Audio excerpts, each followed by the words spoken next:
Good morning, everybody. Buenos dias. Sawadee kap. Sawadee kap. What's going on with everybody?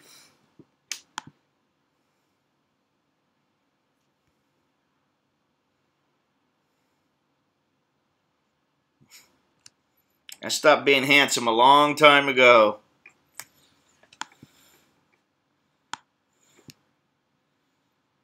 And, you know, everything is everything. Same old, same old. Same tale, old woes. Oh yeah, the Olympics. I'm not watching them.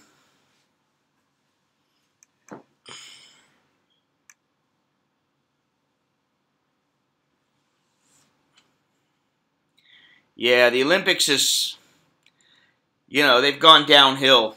The last time I watched the Olympics was in Beijing when I was there. That was the last time. Then I thought about covering the Olympics in London, and I just thought, you know what? It ain't worth it.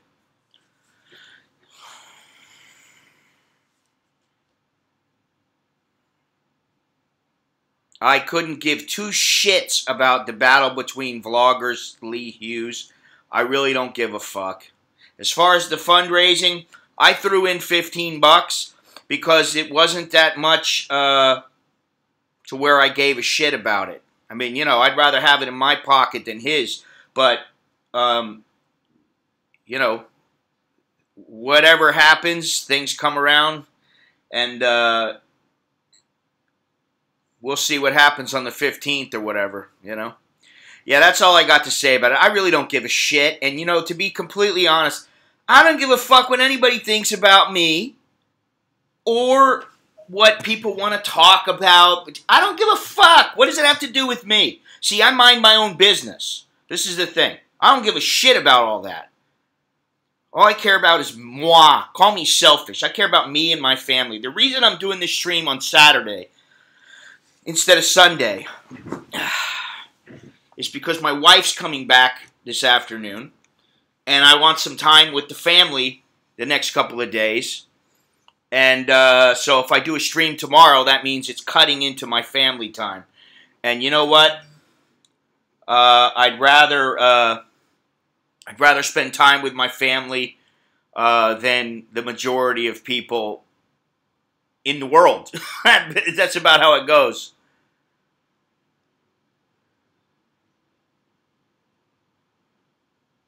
Yeah, well, I mean, I would have never went to the Olympics had it not been for me covering them for a news organization. And to be completely honest, the only reason I got to go was because of a Thai guy here who allowed me to stay in his room with him. I slept on the floor because the rooms were $400 a night. Okay? They were $400 a night. Okay? And that wasn't even inside the village. That was inside an allotted space for journalists. And that was it. I wasn't inside the Olympic Village, you know, but it's $400 a night. And I was like, Jesus Christ, I'm going to be there for 3 weeks. How the hell am I going to afford to pay $8,000? And he goes, listen, my company is paying for it. You can stay with me. And I was like, okay. It was me and him and another guy. They had their beds, and I slept on the floor. I had a blanket, slept on the floor, had a pillow. That's what I did. I did what I had to do, and I would do it again. Depending on the location. I thought about doing it in London, but at the time, I just didn't think I could make enough money to justify it. How's his guitar playing coming? He hasn't practiced all week because he's had so much shit to do because he's getting, he's got a lot of tests and shit like that he's got to get done. He's got all these projects that have to get done. So he's pissed off and irritated, and He just wants to go to school and get home and go to sleep most of the time. You know, and he stays up late doing his projects and stuff like that. But he's got a practice session today and tomorrow, and then he'll probably practice on Wednesday, Tuesday, and maybe Thursday. So he'll practice 5 days. You know, which should be fine. Yeah, keep giving me them thumbs down. Keep giving them to me. Because it doesn't matter. Because, you know what? It really doesn't fucking matter. Keep giving me the thumbs down. I'm shooting for fucking 100 thumbs down. Thank you, Richard. I'm shooting for 100 thumbs down and 0 thumbs up. How's that? Because you know what? It doesn't matter. Because I always have a core group of guys who believe in me, and that's all that matters to me. Honestly. I don't give a shit about anybody else. All these motherfuckers that want to talk shit, I don't care. Let them talk shit. It's funny that none of them will talk shit to my face, though. You know, let some fucking guy who's trolling me online come over and you know, walk up to me and say that. I'll respect him a lot more. I'd respect a guy who goes, you know, I really don't like your channel. I think you're a dick. Okay, good for you. I don't care. I would respect that. I had a guy the other day come up and go, hey, man, how's it going? I seen you, your last one you did was the toy video or whatever. I see everybody's trying to get me to change the subject, but, and I said, yeah, so that was the last one you saw. Yeah. He said, you haven't been doing that many videos. I said, no, I haven't been. You know, I haven't. I'll be honest. I'm a little burnt out on, you know, just fucking making them and having to adhere to all these guidelines and shit. That's not me, man. You know. What? You don't make any sense, David. I was just watching last night's stream. You mean stream? When they one popped up. I don't understand. You are lucky your kids are studious. Yes, my kids are very studious. I got good kids. Fuck, I'm lucky, man. You know, that's one less stress in my, that I have. But I am stressed about them going to university and, you know, paying for it and how they'll do and, you know, them doing well in life. And, well, it's not only that the live streams are easier, it's that, you know, I'd rather do one video and do it right and do, it really, you know, I mean, yeah, that's part of it, but I'd much rather have, I'd rather do 1 or 2 videos a month, and save the rest for the members of my website. I'd rather do 1 or 2 videos per month and make it, say, 30 minutes, and it's a very solid video, which I'm trying to work on, than to do all these different ones. That's why I've just been doing ones where I sit in front of the camera and just talk about what these people have said and what they're doing and all that other kind of stuff. Much easier for me to do that. I got tons of footage, believe me. I have plenty of footage. I can do all kinds of things. I've been working on it. Like I said, I've had Alex. He's trying to work on stuff because he's actually better at editing than I am. It's unbelievable. I don't know how they get it. Thank you very much, Soy Dog Cowboy. I don't know how, you know, like I said, osmosis, I guess. But I made some headway with the, photo zine, which is good. And hopefully today I'll be able to go, maybe tomorrow. Well, tomorrow after, you know, the morning and, you know, we get into where everybody's doing their own thing, I'll probably get it done then. But, yeah, I've been making some headway on a few things. Like I said about the, keep giving me them thumbs down. And have the balls to come into the stream and say, you know what, your stream sucks, I want to give you a thumbs down. Have some balls. Please, I respect you a lot more. I mean, you know, if you don't like me, I understand. Fucking A. Oh, I don't like him. He's not a nice guy. You don't even know me. So shut the fuck up. Once you know me, fucking here, I'm going to give myself a thumbs down. Let's even it out a little bit. Everybody who gave me a thumbs up, please give me a thumbs down. I want 13 thumbs down, 0 thumbs up. At least that will help, and people will say, oh, why does everybody hate this guy? Because I'm such a prick. That's what it is. That's why I have lifelong friends. That's why I have friends I've known for 30, 35 years. I have friends in Thailand that I've known since I've started coming here. You know, what's nice, SD? Oh, you can do it. You can do it, man. Doesn't matter to me. Really doesn't. Oh, God. Sam, you don't even... You can't begin to believe what people have said about me, what they're always saying about me, the messages I've got. If I read you the message from the guy who said he was going to kill my kids and he was going to fuck my wife in front of me and he was going to make sure that he cut me up into little pieces and shit like that, I mean, you know, it's unbelievable.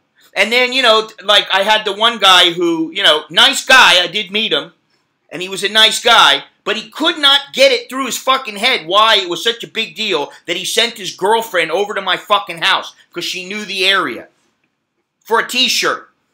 He couldn't get it. Don't worry about it. Give me all fucking thumbs down. Let everybody think that everybody hates me, and that way I only get the people who truly like me. I don't care. You know, it's like, honestly, like, you know, if all I did in my life was, okay, well, thanks, Jono. My kids, you know, which one was it that met you? Was it both of them? Yeah, yeah. Yeah, they liked you. And I think Alex met Lori, and he liked her. She was like, he's so polite.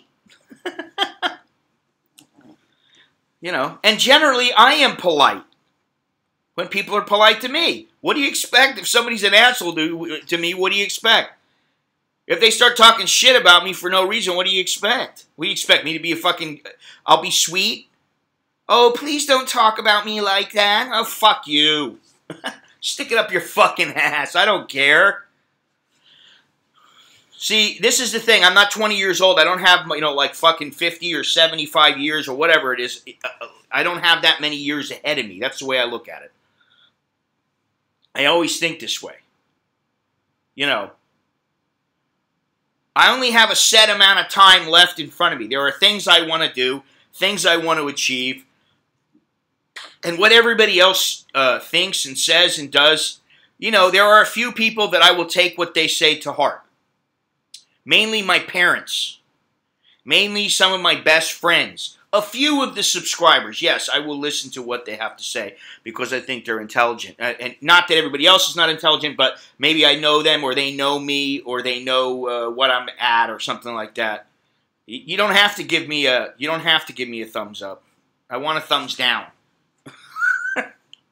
Give me thumbs down. That way, maybe there will be people going, God, I don't know why he gets so many thumbs down. He's really undeserving of those things. You know. Yeah, I mean, yeah, okay, there's a lag. There's nothing I can do about it. I'm really sorry. Not much I can do. Let's see here. I can do this, though. Browser source. Wow, way.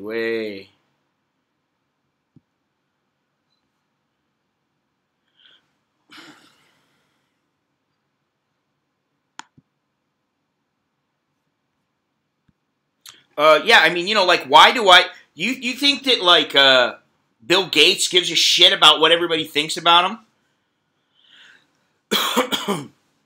It's okay, I can't complain. I can't complain. You know, this is the thing. The other day, I was walking through the mall, and I saw some kid, and his whole face was like, it was like completely plastic on this side. He didn't have an eye. It's completely covered over. The kid was like 7 years old. And I was walking, I couldn't help it. I went, oh. I kind of looked, and I went, oh shit, I hope he didn't see me look at him like that. You know, because I was shocked that I saw it. I'm like, oh, wow. You know, I didn't mean to do it. But I just think to myself, there's a kid like that. What have I got to complain about? I'm healthy, you know, fairly healthy. I'm alive.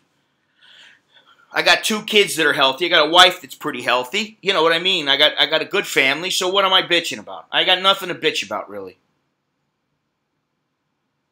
The only thing that I bitch about is my own issues that I have, which are there are things I want to achieve, there are things I want to do, and I don't like to fail. I mean, you know, you fail and you fail and you fail, and then maybe you succeed. But I don't like to fail all the time. So, you know, if I do fail at something, then I become obsessed with doing it, you know.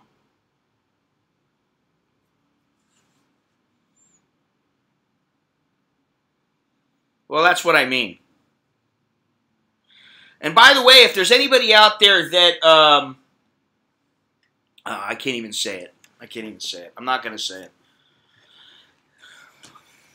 I don't want to get something started here. I believe she's in Chiang Mai or something. She's busy with her friends or something. She's got some friends up there, and, you know. Oh, I see the light at the end of the tunnel, but like I said, there's things that I want to achieve. And it really, these things really have very little to do with, if they have almost nothing to do with YouTube. It's not like I want to be this fucking, you know, the grand poobah of Thailand and be, you know, the highest, I got the most subscribers out of anybody, and I don't give a shit about any of that. All I care about is what I feel, what I think, you know. Say it.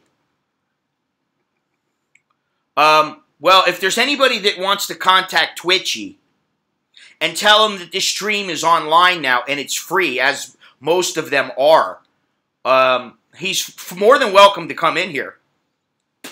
You know, I got nothing bad to say about the guy unless he says something bad about me.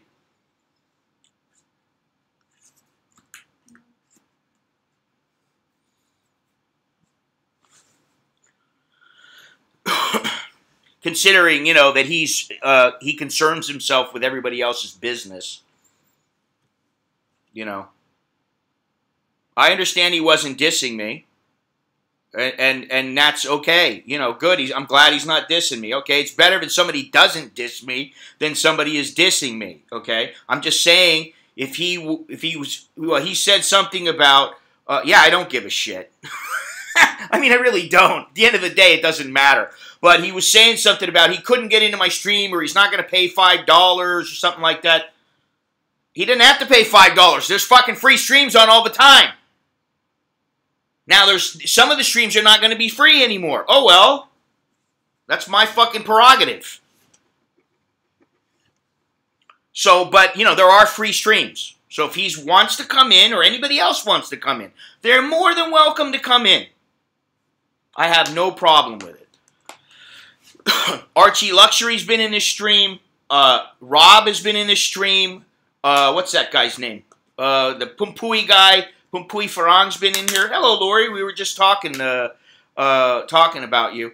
Yeah, you know, I mean, okay. But, you know, you got to remember something, Richard. I'm sure there are some people who think I'm too much. And that's okay.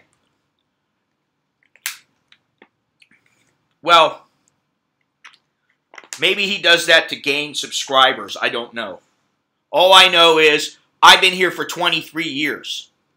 And I must have done something right. You know? And when Thai immigration calls somebody, they call me. You know?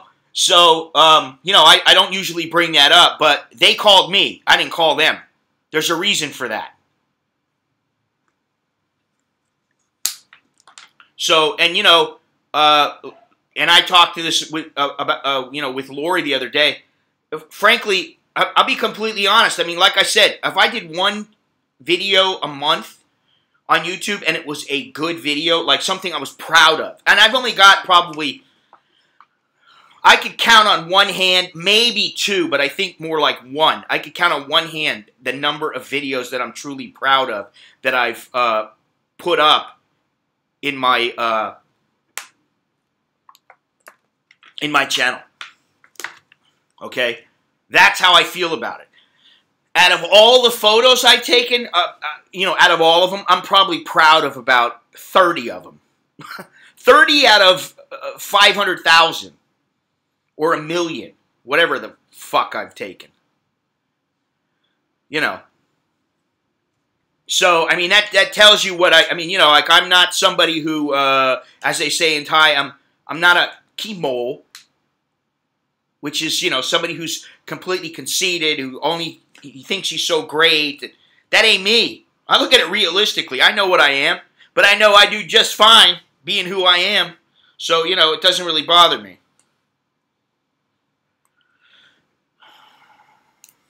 Yeah, you having a good time up there?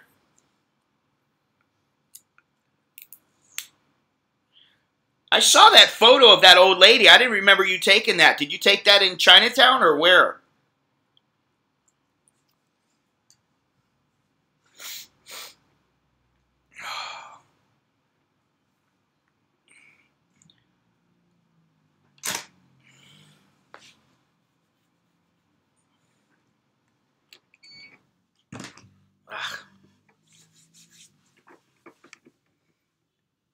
Lori, make sure to give me a thumbs down, please. Oh, okay. I'll tell you what, I didn't really like a lot of the photos I took. I got a couple more that maybe, I could put up on Facebook or something, but I really need a higher end camera that's not a mirrorless. I like the fact that the Nikons can operate in near darkness, just like Sony's. They can operate in near darkness and you get great photos. I mean, with the one I got, that thing is kind of, it's really hard to, get good shots in the dark. Unless you're using a flash, and on the street, that's a little bit difficult. What? You're pretty much my go-to channel.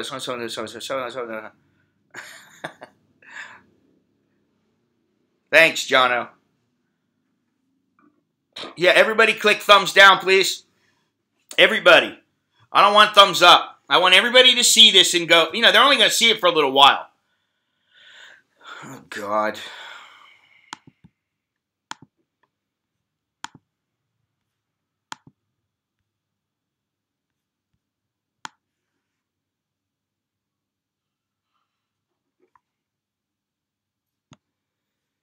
Oh, yeah. Yeah, Chatuchak, there's some places that have some great light there.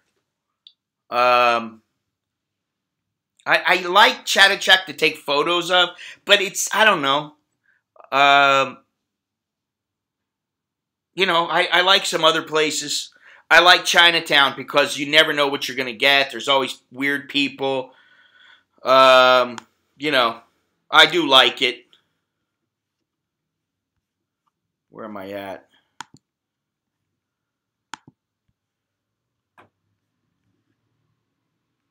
Hey, how come my, wow, I don't see any of my Nightbots working, and I had it turned on.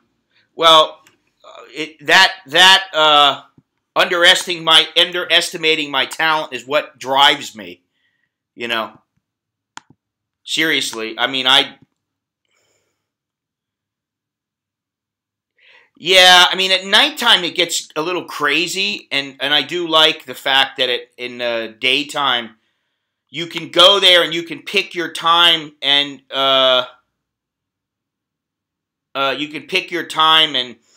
you can go when there's not a lot of people there, or there's certain areas where there's not much people, Yeah, you gotta, that's the thing too, is that there are places that you can go where you can get different angles, different shots, and not just on the ground, but yeah, I got tons of photos from Chinatown of food, of people, and I mean, it's a great place to go, but like I gotta do it sporadically because What was I looking for? Oh, I know what I was looking for. What happened to it? Hopefully this won't bump me off.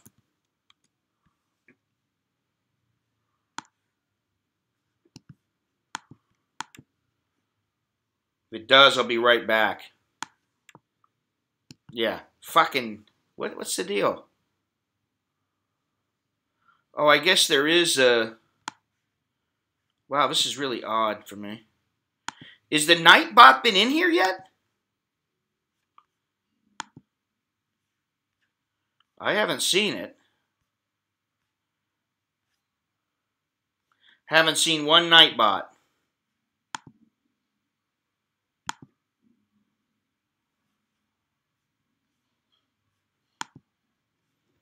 It should start working now.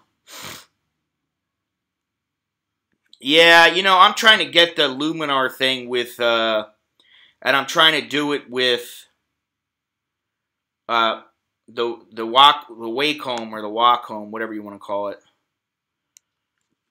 which makes it a little bit difficult. I need Alex to sit down and help me with it, but he's been really busy lately, you know. Nicholas is downstairs sleeping. He got back from his camping. You know, he did his little Boy Scout thing. And so he didn't have to go to school today, but Alex did. So Alex, you know, gritting his teeth and doesn't particularly like it. All right, where is this? Where's this Nightbot? How come it shows that things are going on here with the Nightbot?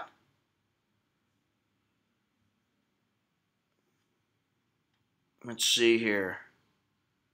Maybe I don't have enough of them.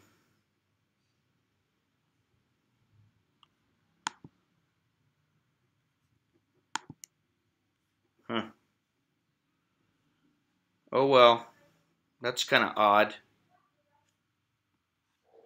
Well, listen, there was something I wanted to do. No, Jennifer, but I have no need for it. Rather buy camera gear. Fuck. You and me both. I actually, you know, I was thinking about it, Lori, and I would like to get that Ricoh GR. I'd like to get that. It's about 8. He can't put it in timeout. Only I can do that.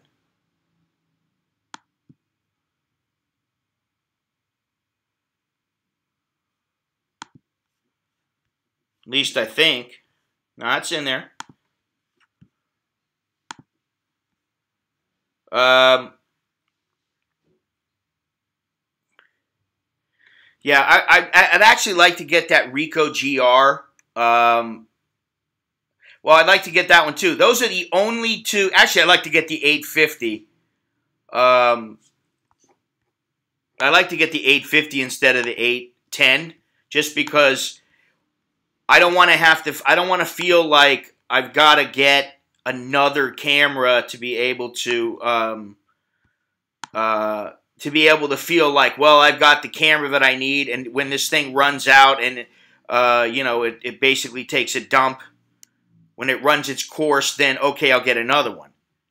You know what I mean? I'd love to get the 850. That's basically all I need. How come the Nightbot is not working? That's pissing me off, actually. Maybe I need to make it a little bit... I need to do some things a little differently here.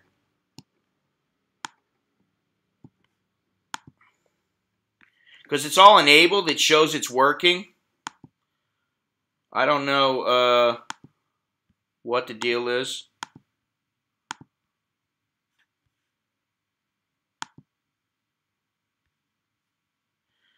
It should be working, but I don't know why it's not. That's really odd.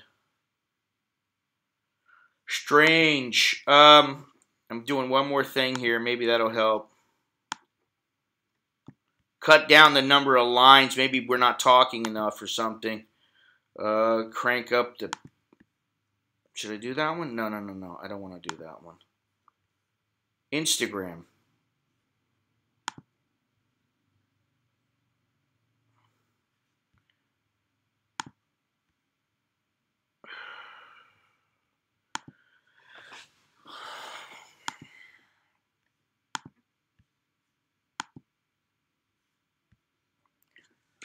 I'd rather get, you know, Jono, that's all nice, but like I said, I don't want to have to think to myself, I want to buy another camera. I'd rather just get the 850, boom, it's done. I have some decent Nikon glass, and maybe get one or two more. You can get, you know, I like to get a 28 millimeter, and maybe a 135. I'm not into zoom all that much. I like fixed,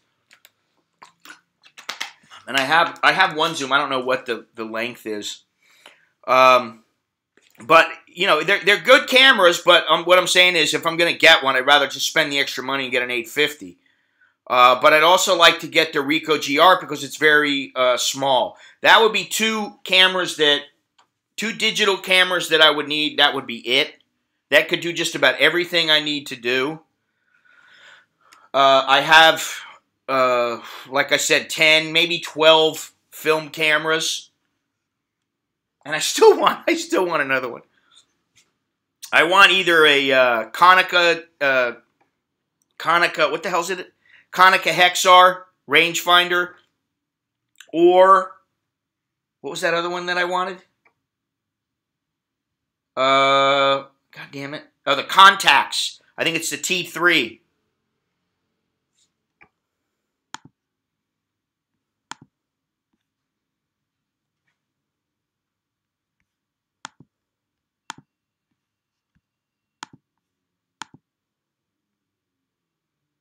Yeah, the F2 is definitely beautiful. I like it. I do need a light meter, though. I really need a light meter if it's not on my phone, you know? I mean, what are we, fucking 4 years old? Hey, Scotty Waddy. Scotty Potty. Oh, Scotty on the potty. Oh, shut the fuck up. Get out of here, little boy. This is a men's and women's chat. This is not for little boys. Or little girls.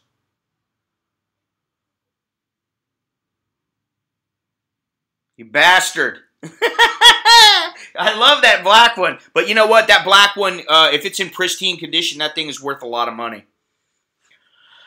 You know, a considerable amount. I think I saw, yeah, I'm going to finish that up. I'm going to finish it up. But the black one, I think, is going for anywhere from $1,000 to, I got the F2 from him. Yeah, he's the one who gave me the F2. But that black one, I think, was on eBay for, they've got them $1,000 to even $2,000. They're fucking, you know, they're one of a kind. They're gorgeous. But the camera I've got, this one is, I mean, it's sitting right here. I look at it all the time. I carry it. I'm actually thinking of going over to color for a while just so I don't have to go down to the lab and get it all printed out. But, you know, that's another thing. I got to print this shit out. Here's this lovely camera. I got to print this shit out. This shit costs money, man. This fucking printing stuff out is expensive. So, you know, if you print out like 6x6 or anything like that, God, there's a lag. Big lag. Let me see here. Yeah, here we go. Beautiful camera. In beautiful shape. You know, if you were to, like, really criticize this thing, there's really some just light scuffing there. I would say this is mint or near mint condition. This thing is fabulous, and it takes great photos. And you know what? It's not so sensitive that if you're a little bit off, that it doesn't take a good shot. It's fantastic that I mean, I did all my first test shots with the Sunny 16 rule, and almost all of them were fucking dead on, and it wasn't necessarily, I don't think it was because of me. I mean, maybe I was close, but the camera did the work, you know, so. Are you still for it or getting tired, or your plans to move back to America? Fuck, I don't know. I don't know, to be honest. There are times when I want to move back to America. Well, I had the CLA done, and actually I'm taking, because I want to use it in the. I don't know if how well this will handle some fast stuff. You know, some stuff I really got to focus quickly. So I've got an F100 over here. I'm thinking about having that CLA'd. And there's a couple little things wrong with it, and you know, it might cost me 5,000-10,000 baht to get it fixed, but it's worth it because that thing is you know, you can shoot some that thing is high quality. Also, it's a good camera, the F100. Do I really want to move back to America? I think about that every day, honestly. Denton also, you know, I'm wondering if this might be somebody that I know in Denton. I don't know. There is somebody I know in Denton. But, you know, I'm not into... I think if I was to go back, it would be much more difficult for me. First of all, because I'd have to put up with all the bullshit. You know, like, I mean, like, I just went on, you know, Fox News and CNN, and I see all this shit. God, this thing is really lagging. And I see this thing about Joy Behar. Now, this stupid bitch, I mean, I don't know if she's well educated. I'm going to assume that she is. But when it comes to her fucking common sense, you know, this is the thing. You can be educated and have shitty common sense.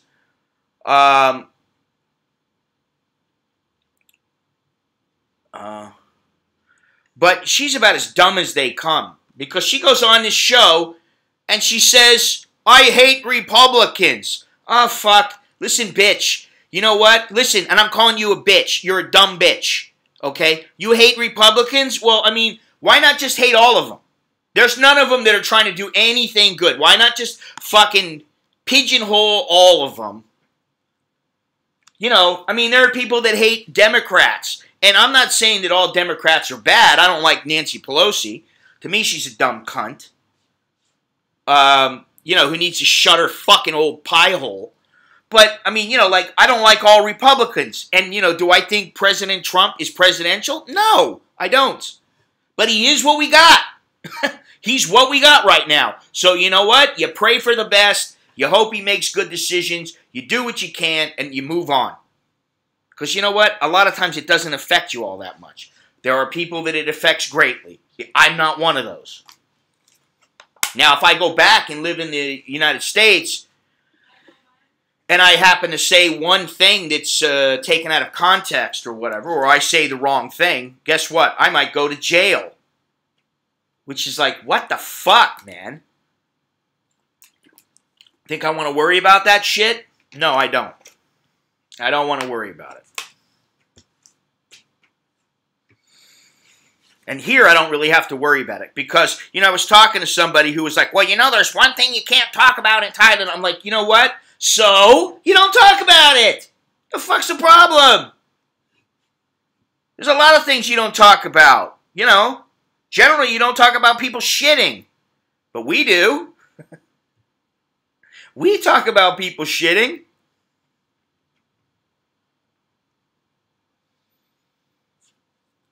Come on, keep clicking them thumbs down. God damn it. I don't know, why is this Nightbots not working? This is really irritating. And what's funny is it's keeping track of all. Soy Dog Cowboy, you are the top chatter so far today.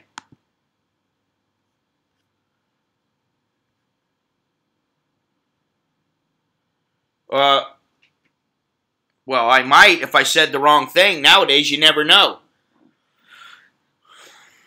I'm surprised more people on the radio haven't gone to jail because, you know.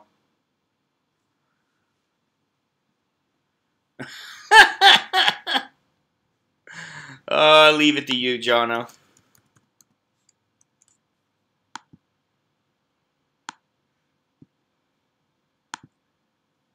This is really odd. Yeah, it says it's on.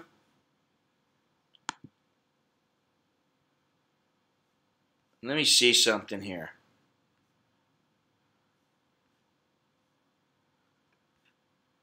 How about I do this? I'm going to edit this to be like... Now we're going to see if this fucking thing will work.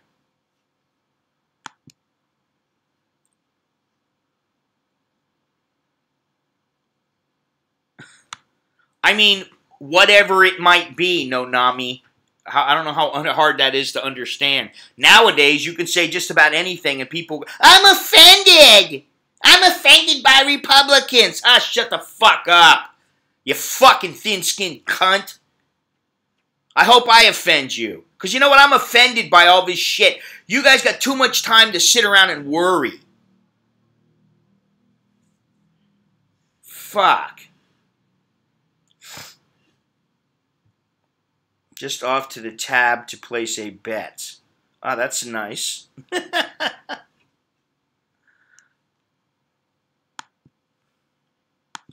By the way, I will be sending out a mass email to all the members and to everybody who is on that list to give them the link to the private stream that's coming up. I'm not going to start it on YouTube. I'm not going to do any of that bullshit. It's just going to go up. And you guys will have the link. You click on the link, boom. So be sure to check your emails in the next couple of days. Yeah, where's the shit book? The shit book is coming soon. I got a lot of shit to do, literally. Haven't had my morning constitutional, which I probably would do before 9 o'clock normally, just so that everybody knows. But I wanted to start this stream early because I got a lot of things to do. And like I said, my wife is coming home in a little while. And,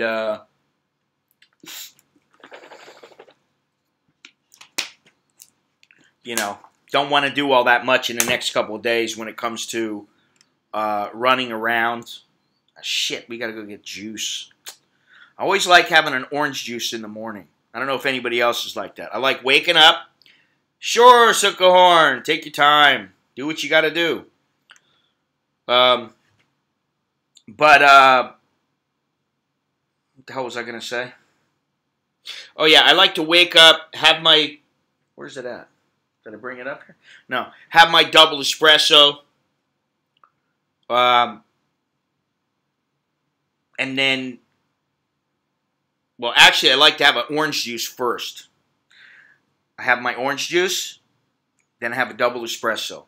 Then I wait a little while. Then I have some breakfast. So, let's see here.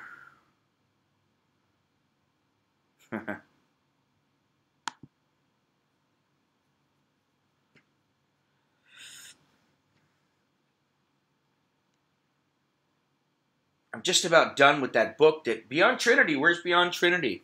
Must be busy today. I'm sure he'll be back in the next stream or couple of streams.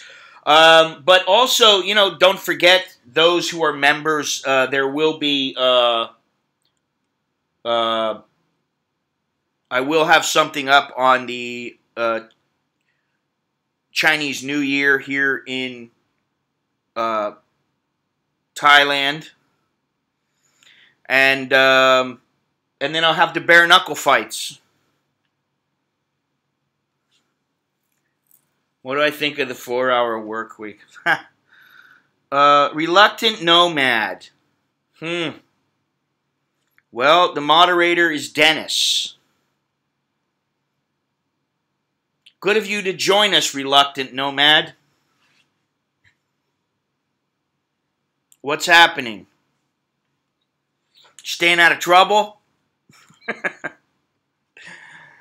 It's always a battle for me. Good of you to join us. Yes, Dennis does a very good job. He's also a stellar human being. Now, I'm sure he has his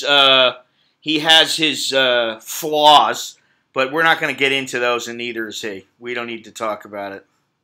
Yeah, everybody is welcome on this chat. You know, I got no issues. Well, I got issues, but, you know.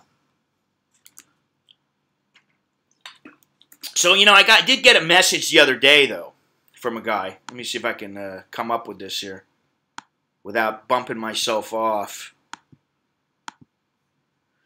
And I'm going to read it. I may do a little video on it. I don't know. You know, I'm sick of these fucking things. It's like, you know, I don't know how I became the self-appointed fucking guru of chowderheads, but I don't particularly like it. I like doing my thing. Just give me a fucking camera and, what? Got a recommendation on a good video server like JW Player? You keep getting censored. Yeah, that's the problem, man. Go on Twitch. You can go on Twitch and they won't censor you. But, you know, it takes a little getting used to. It's not as straightforward as Vimeo. Or, you know, you get a website where you're allowed to put up videos. Like on my website, I can put up to I think it's, what is it, 1 gigabyte. I can put a gigabyte up, which is, you know, about 10 minutes or something like that.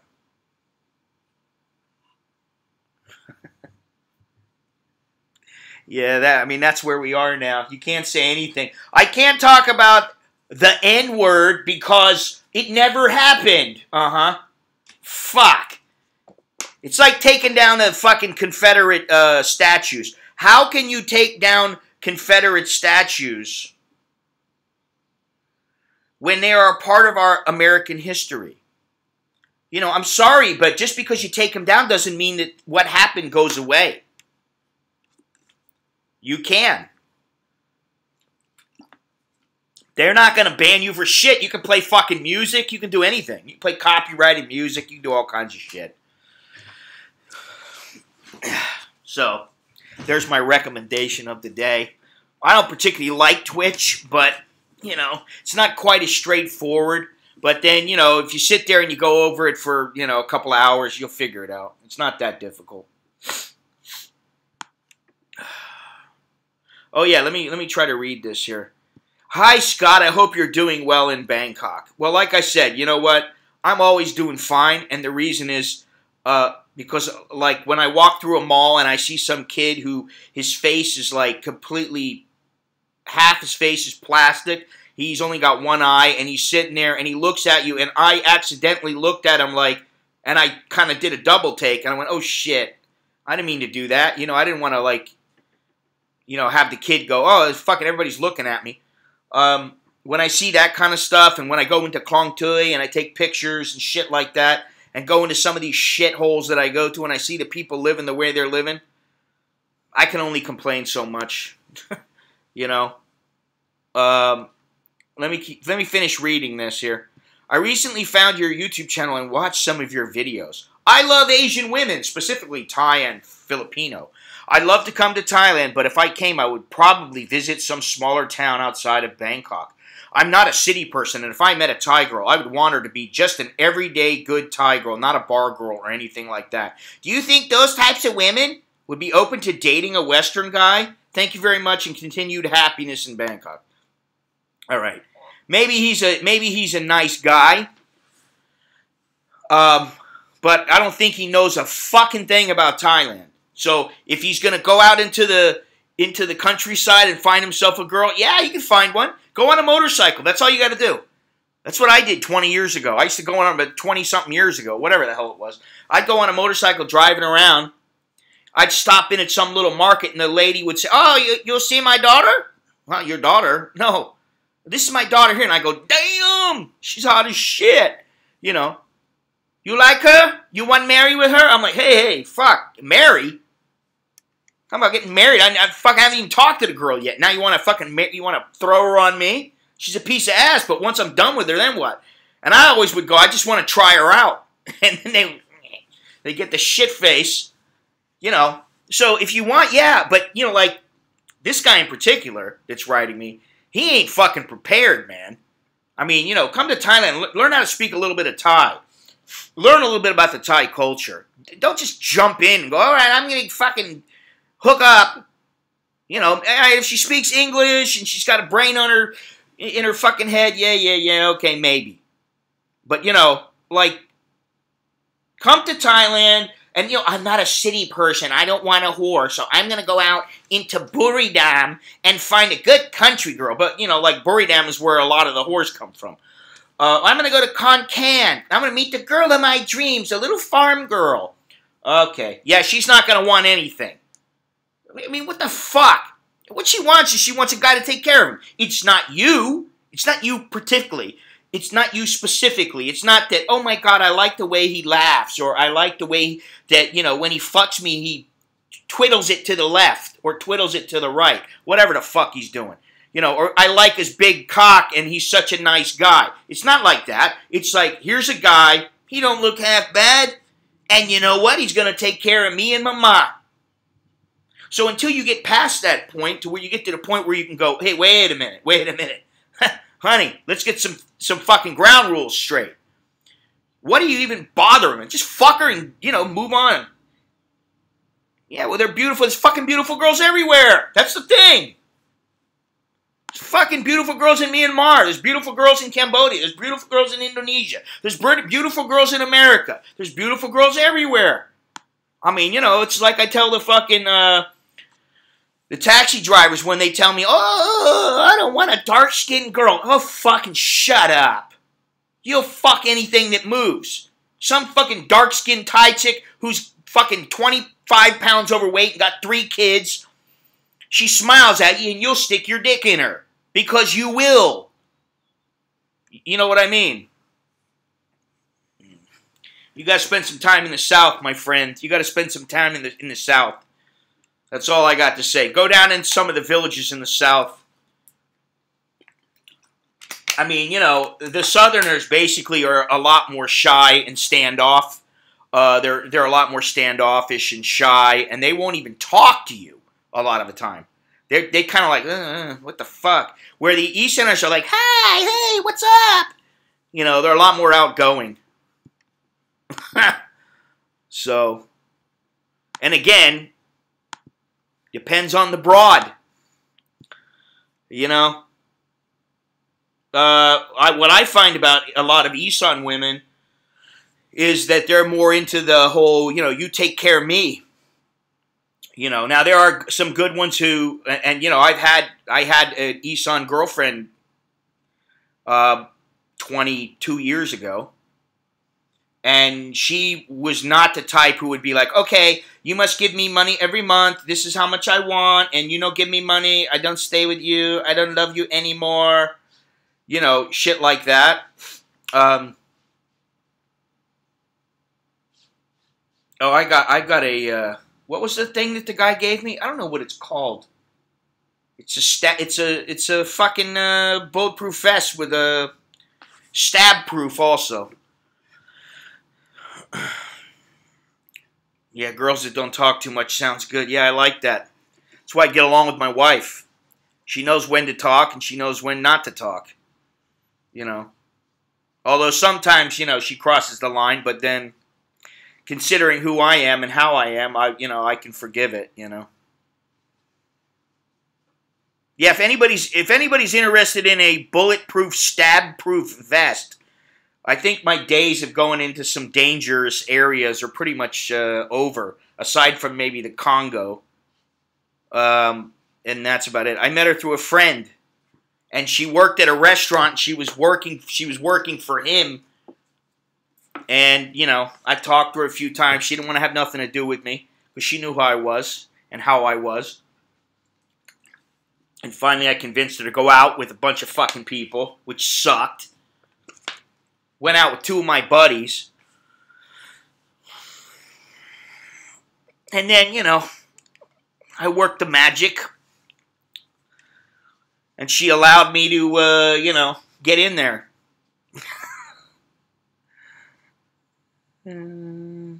I didn't. Well, she knew who I was from my friend. She knew me. She had seen me. You know. You don't have to delete that. What he wrote. That was all right. I don't give a shit.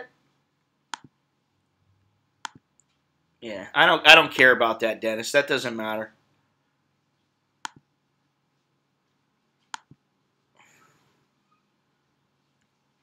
Yeah. You know. Yeah, but if anybody wants that bulletproof vest, I'd be more. I just want to get rid of it. I was given it. Yeah, I already know. I already know about him, Dennis. But you know, I ain't worried about it as long as he doesn't fucking get out of hand. I mean, you know, I got nothing to hide. That's the thing. I don't really give a shit. You know. But the guy who died, my buddy who died from cancer, he gave me all kinds of little things, and he said to me, you know, listen, just in case you go to any dangerous places, you can have this. And he gave me a whole bag of stuff, and that was in there. I was like, oh, shit. So, yeah, well, you know, one thing, one problem with the Congo, big problem with the Congo, it's huge,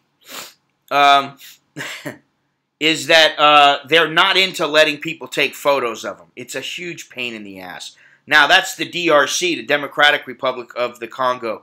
But the Congo, like with Brazzaville, not Kinshasa, they're a lot more open to it. So I'm actually thinking about maybe, you know, maybe that's where I'll go. If, you know, if everything works well and I go in like May, maybe early June, if I go, maybe I'll just go from, say, Tanzania or Rwanda or wherever, and then go over to the Congo. Then I could say I went to the Congo, didn't go to the Democratic Republic of the Congo, but considering that it would be my first time on the continent, I think it's probably the wise move.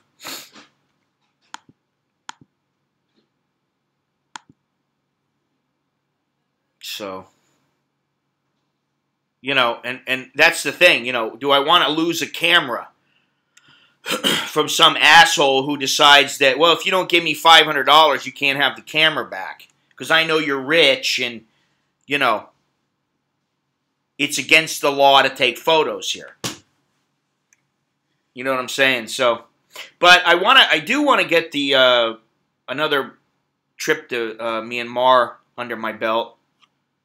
I mean, I've been there plenty of times, but I just it's such a vast country that I don't know. I'll have to check, Dennis. It's more than big enough for me. So, but I got to look at it and see, you know, how much it weighs and all that. Why not, Jono? The Congo, just the Congo. Brazzaville, the Congo, not the DRC, is quite a bit better than the DRC. Better, by better, I mean safer, easier to photograph. And, you know, if I can't take photos, I can't shoot video, and can't shoot, well, I know that live streaming might be out of the question. You know, it kind of makes no sense to go there for me. But let me see something here. Hang on a second. I got to get my poo book. I'm going to wait for Sukkahorn to come back. Let me put this little thing here. I want to wait for Sukkahorn to come back before I start on that book. And I want to do something.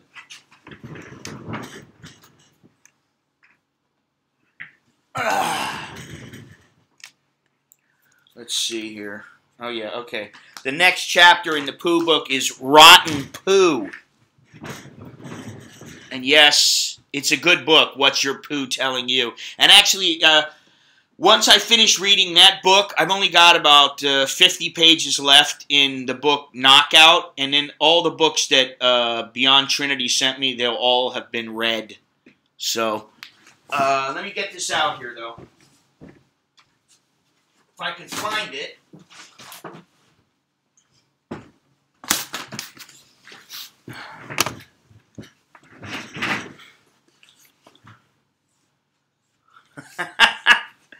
Yeah. Idi Amin was from Uganda.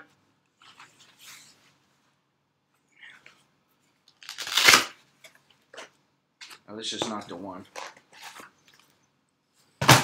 And so was John the Beast Mugabe, if you know who he is. Fantastic fighter.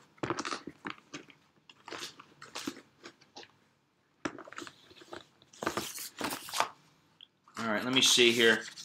Which one is this? All right, that's a good shot.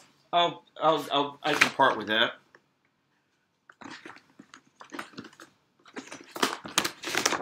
Oh yeah, here's my. This one I need to frame this one. If anybody knows who this guy is, let me see if I can. I gotta look and see if I'm in the picture here. All right, yeah. If anybody knows who this is, he's now retired. Juan Manuel Marquez, great fighter, fantastic Mexican fighter, who knocked out Manny Pacquiao spark cold. Knocked him flat out. I don't know, is Lori, are you still here?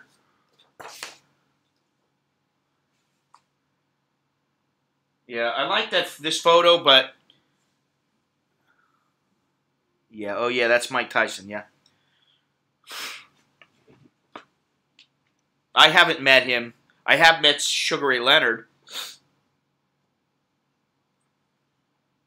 And actually, I met Jeff Fennick, who, at the end, worked with Mike Tyson.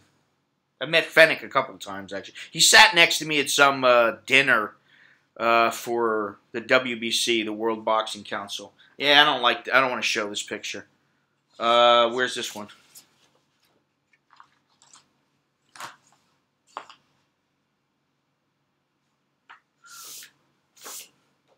No idea. Okay. This is a shot I got right here. Damn it, too much light. There we go. Yeah, this shot I got from, I don't know how many years ago it was. Had to be around 8 years ago. Something like that, maybe 10 years ago. That is Samlak Kamsing, who was an Olympic gold medalist in boxing for Thailand. And he basically blew his load as far as his money went from the Olympics. Apparently, things didn't work out so well for him, and he went back. He started fighting in Muay Thai a little bit, and he never really did make a run at anything again. You know, because I'm telling you, you train and you train and you train and you train and you reach a peak, and you got to keep training. There's only so many times when you can get out of camp and then you get out of it. You get it. Yeah, he blew his load. What I mean is he spent all his money. He made $1 million or something, and boom, a year or two later, he was, no, he didn't buy a barn, fucking soy for. I don't know what exactly happened, but, it's the usual story. It's, ran low on money, had all kinds of women, partying, having a good time, and, yeah, I actually met him at the what was it called? The Thailand Open. I shot the Thailand Open once, and he was there for some reason. He was talking to, what's his name, Andy Murray. So one thing I wanted to do, though, is I got this shot right here. Okay? Now, I want to give this away to somebody. I just don't know who. How am I going to figure out who to give this to? Okay? I got to come up with a way.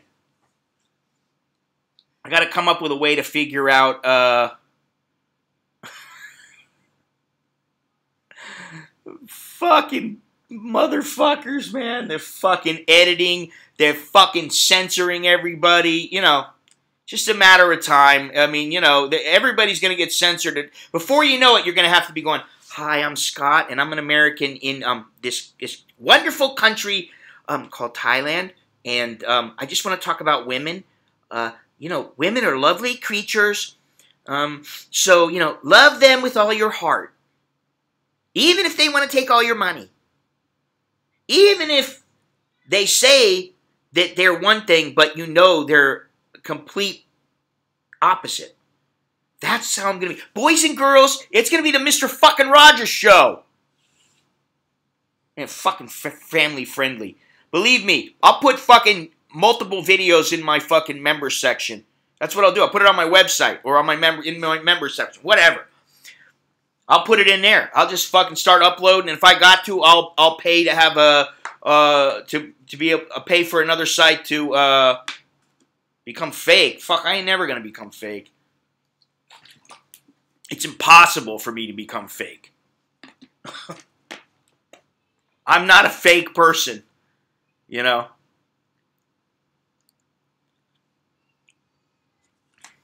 So let me write something down. I know this is stupid. Let me just do something. I'm gonna do something here. What is this?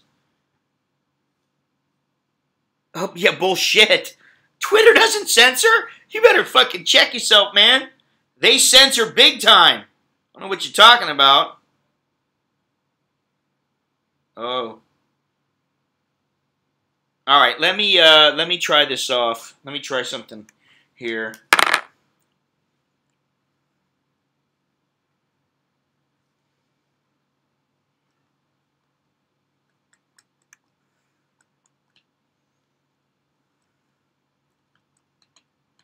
All right, let me do this little thing here. Give me a second.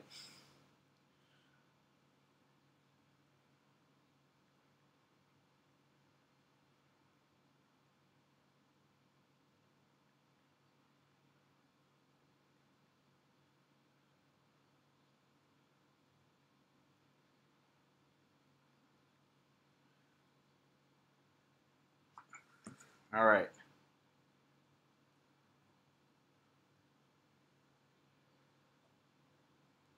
Now, I know maybe nobody wants it, but if anybody wants this shot right here, I will send them this print. Okay? I will send it to them. Free of charge. You don't have to pay anything. Okay? Not a cent. However, first, you have to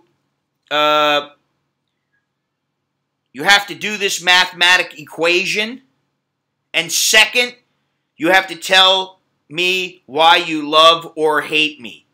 Okay? So let me give you the mathematical equation. All right? Hold on a second. Wow, this stream is lagging way behind. So here's the mathematical equation. All right? I'm going to type it in. Don't forget, you got to tell me at the end why you love or hate my channel and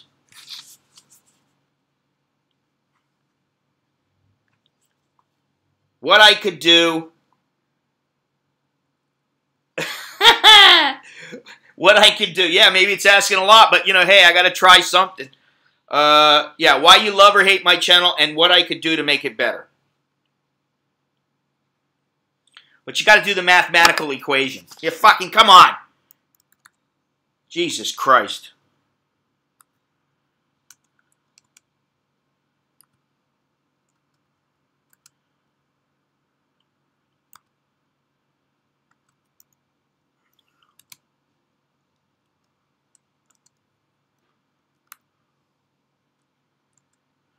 A slash is divide by. All right.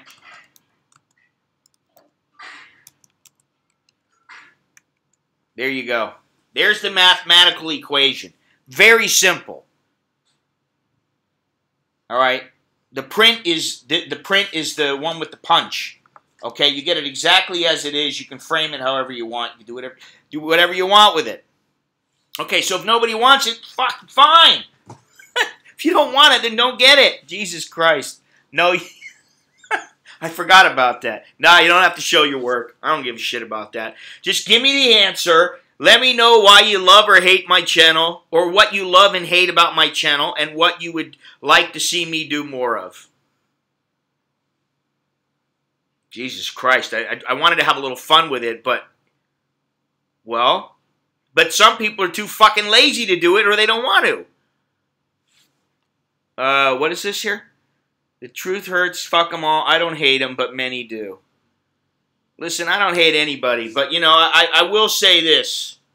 I try to mind my own fucking business, and there's a reason for it. You know, I went to jail when I was, like, 20 years old. I went to LA County Jail for, like, 3 nights because I beat somebody's ass in a bar. And then we ran out of the bar. The guy's friend came, and he's out. And then 24. Fuck, you guys are way off. Or either you guys are way off or I'm off. Let me try this again.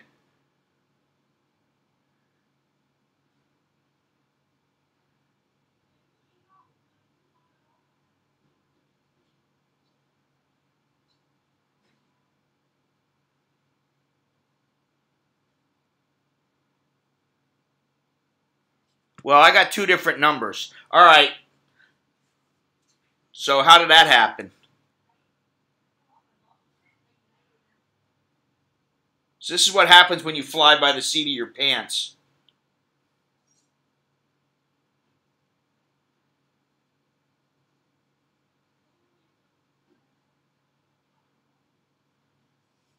All right, this should be right. Wrong.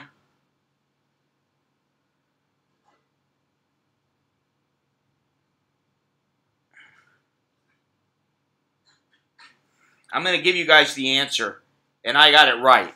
You guys didn't get it right. None of you got it right. Holy shit. All right. Listen. Wrong. Oh, God.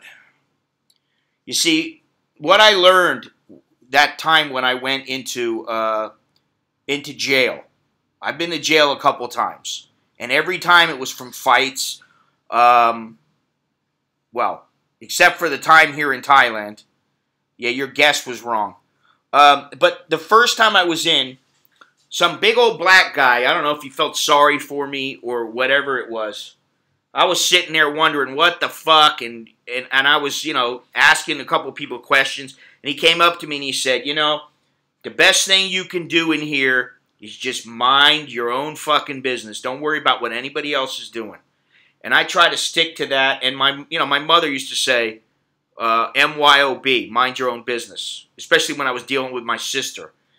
Bottom line is, if it doesn't affect your life, it probably isn't that important. And since I'm not a Thai police officer or immigration officer, I don't give a fuck what anybody else does. You know? I mean, really. They can say what they want. They can do what they want. They can do whatever. No, you guys are all fucking wrong. Every goddamn one of you is wrong.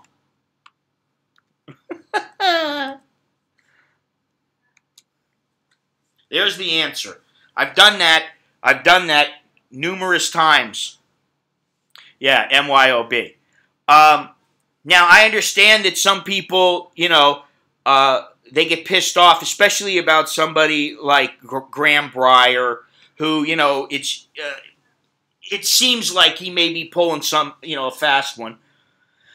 For me, listen, like I said, I want to wait until the 15th, and I want to see what happens afterwards. Because what he's going to do is, if he did something, if he did something that he wasn't supposed to do, it will come back and bite him on the ass extremely hard. And what I always say is that people like him, and generally, people who are going after problems when they don't really need to, which, there are a lot of people who do that. Yeah, it's pretty fucking sad. Is that they get what's coming to them. That's all. I mean,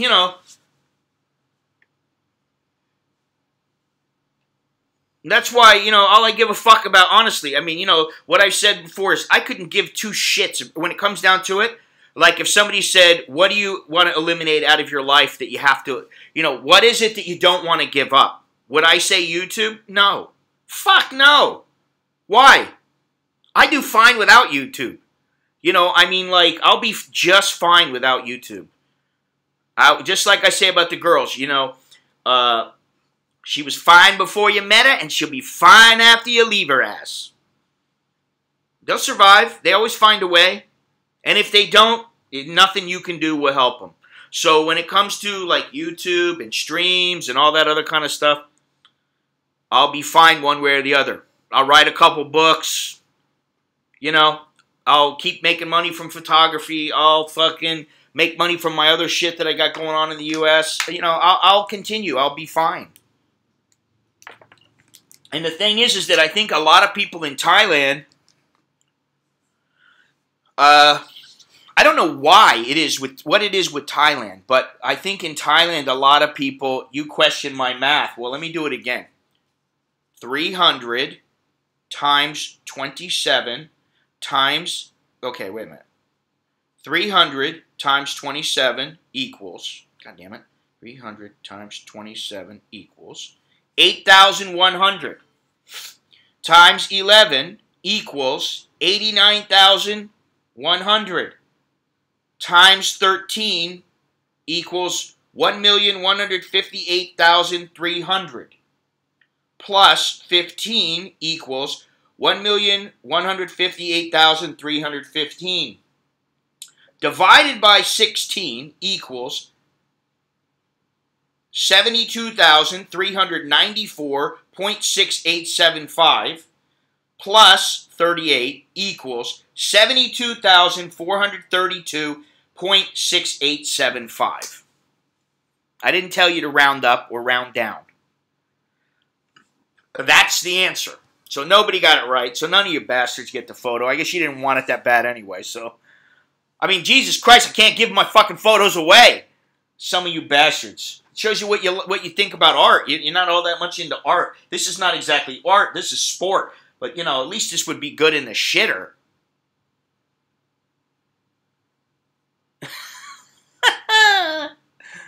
You got to get the question right. And nobody even said, what they like or don't like about the channel and what I can do to improve it. Jesus Christ. Let's get back on this fucking subject. I don't mind talking about, what is it? I like to say, I want to see you call out the scammers and soy dogs. I will never do that. It ain't never going to happen. I met Rob before. I've talked to Sonny through Facebook a couple of times. I've talked to Archie Luxury. I've talked to, there's a couple guys who really aren't very well known that I've talked to. I look at it like this, they do what they do, and I do what I do. It's just like, the 15, 16, plus 15 divided by 16. Whatever. You know that the slash is, well, I'm not talking about you particularly, Soy Dog Cowboy. Scott, if you ever need to be an accountant, it's not going to be, what? What are you talking about? That's fucking correct, my friend. I hate to tell you this. Yeah, well, that's pretty true, Jono. And if you look, good. I'm glad you know that. I got nothing against anybody, honestly. I really don't, because you know why? I'll tell you something. I read that book. What the hell is it called? Hang on a second. I recommend everybody reads it. Yeah. Now, I'm not going to say that I gave a fuck before, but I gave a hell of a lot less fucks once I read this book, and the reason is because I never know, and you never know, how much time you really have left. So why waste your time thinking about what other people are doing? I mean, you know, like Greg, I know that you got a hard on for some of these guys. And yes, maybe some of them are doing some things that they shouldn't be doing. But you know what? I guess if you don't view it as a waste of time, then that's okay. To me, why not do things you enjoy a lot more? I don't know. Maybe you enjoy doing that. Personally, I'm a little more selfish. I want to think about what I want to do, you know. But this was the book. It's The Subtle Art of Not Giving a Fuck. Great fucking book. And, you know, I mean, was it that great? No. But you know what? It just reinforced. Yeah, well, that's not cool. That's not cool. I will say that. You know, if somebody, and you know, like I think there's a few people here who know me, and they know that, you know, like I'm the kind of guy that, like, if somebody fucks with me, I'm not going to just hit them once or something like that. I'm going to break their fucking legs. And I will do it. And I have done it before. A couple of times. And it's just because I try to be really mellow and try to be cool with people, and I don't want to get in with anybody. Fuck, man, I'm fucking 55 years old. I fought for fucking 20 years. Off and on. I fucking fought, I sparred, I got hit in the face, I fucking dealt with that shit in the ring and controlled myself. You know? It's hard enough to control myself on a day-to-day basis now. So if I worry about what everybody else is doing, most of the time it's just going to get me in trouble. And I don't want to end up being this guy who, you know, like, hey, he had it all, he had a great family, you know, had a decent standard of living, and he ended up in fucking jail because, you know, he got pissed off and he broke some guy's fucking skull or something. You know, I don't want to be like that kind of a guy. I'd rather, the kind of guy I am now is, I want to disappear. I want to disappear from everybody, and just once in a while I go online and I make my presence known, or, you know, if I even want to do that, or I write some books and I get them done, and boom, that's all I need to do. I'm just not really at that point yet to where I can do it. We can't afford to do it. When we can, I will, you know. Yeah, I mean, you know, like, I don't know. I don't know what to say, aside from, you know, like, for me, I don't have that, like, you know, I know everything that is said about me. I know everything. I find out from everybody. People send me messages. I know there's quite a few people that have said shit about me. And frankly, I don't give a fuck. Because, you know, I still am old school where it's like, you know, sticks and stones can break my bones, but names will never harm me. You know, yeah, they did that, and I actually told the guy, and she got the guy on the phone. He's like, hey, what's going on? And I did get to meet him. And, you know, I was torn between, you know, there's part of me that I just wanted to jump on him immediately and beat the living hell out of him. But you know what? I figured, listen, I'll hear the guy out. And he wasn't a nutcase. He just was trying to be friendly, and he crossed the line.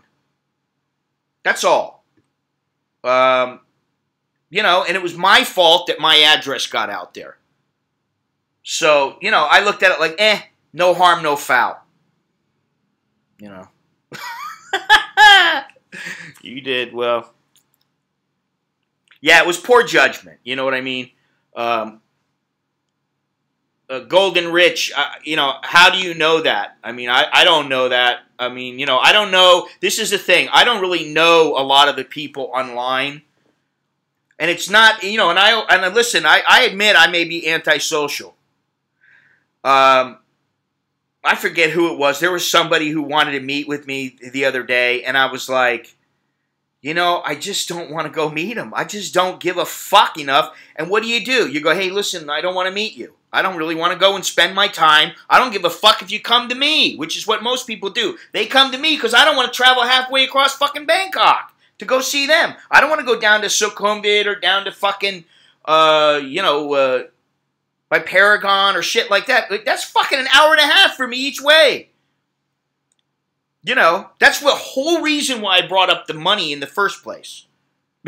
Because I'm going to go and I'm going to spend, you know, 200 baht to go see somebody and 200 baht to come back that I don't even know. I don't even know if I'm going to get along with. I don't even know if I'll like them. And yes, I could think the other way and think, oh, I might meet, you know, a friend for life. But okay, if it's a friend for life, then you know what? You're on holiday. Come to me. You know what I mean? So I just... That's the whole thing about, you know, and I'm sure that Greg knows what it's like to get fucking hate mail from people, and I've got some really nasty fucking hate mail. And it makes me think to myself, Jesus Christ, man, you know, if people on YouTube are a demonstration of what people are really like behind closed doors, we're in deep shit. The world's in deep shit, you know. I mean, it really is. Because if they really believe, you know, if some of the people, they really would do some of the things that they say they'll do, you know, then people should be concerned. And I know Sukhorn knows what it's like. I know what it's like. Greg probably knows what it's like. There's a lot of people out there, they know. Fucking knows it just. They know that there's some fucking scumbags with no lives out there. And, you know, what are you going to do? What's the answer? That's the thing. You just run away? You don't go on YouTube? I mean, like, I sometimes I think I don't want to do YouTube anymore. I don't want to do videos. I'll just do everything on my website. People want to come to my website? Come to my website. I'll put a video up on my website. You want to come see me? Come to my website. Don't come to YouTube. You know, I mean, I could do that. But that's no guarantee. You know what I mean? So, I try not to worry about all that shit because what good does it do? What good does it do to... I can't believe the fucking... oh, is it working? No, it's not working.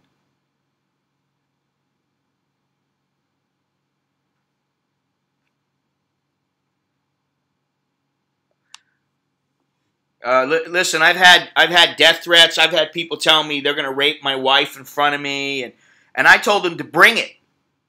Bring it, because if you know me, you know that, you know, at the very least, you're going to get hurt. I will hurt you in one way or the other. You better shoot me right through the head when you walk in through the door.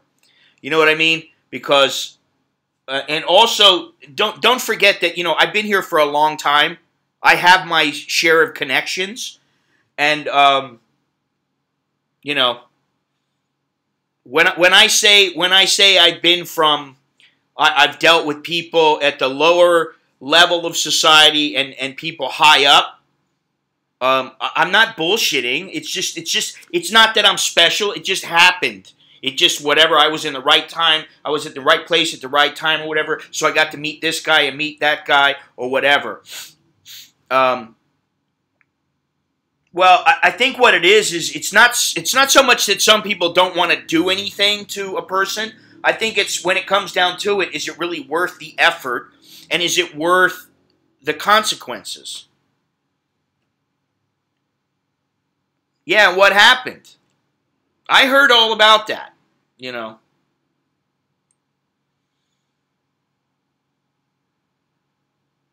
And, you know, it's like,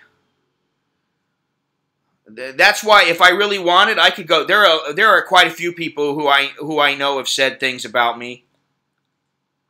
And if I really wanted to be, you know, fucking vicious, I'd go and, you know, bring a blackjack or something like that. Hi, Lori. You know, or my fists, which I'm confident with, very confident. You know, I could go do that. But for what? You know what I mean? Like, first of all, think about it. And I'll address this to you, Greg. See, you know, when you think about it, really, you only got, and I always think about this shit.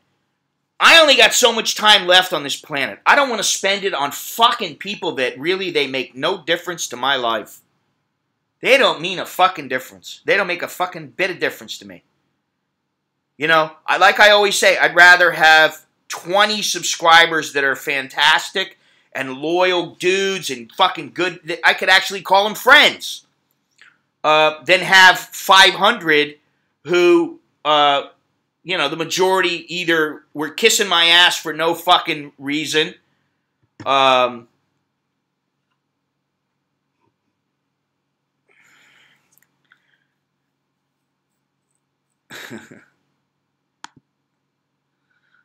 God. I mean, I just, you know, I look at it like I got kids. I got two kids. They're good kids. Are they perfect? No, but they're good kids. Is my wife perfect? No, of course not. Am I perfect? Of course I am. Not. But, you know, like, at this point, wait another, I don't know how old you are, Greg. You know, 35, 40, whatever you are. Wait another 10 or 15 years, and you'll get to the point where you just go, you know what? I don't give a fuck, man. I don't give a fuck, you know? Well, I mean, you know, like, I try to be really nice and try to be polite to people, but I do know how people can be, you know? And I do know that there's a time and a place where you be polite and you get downright fucking vicious, you know? And I'm not saying, you know, there's plenty of people out there, they beat the shit out of me. I think about it all the time. Every time I go into a room, I think, is there anybody here I got to worry about?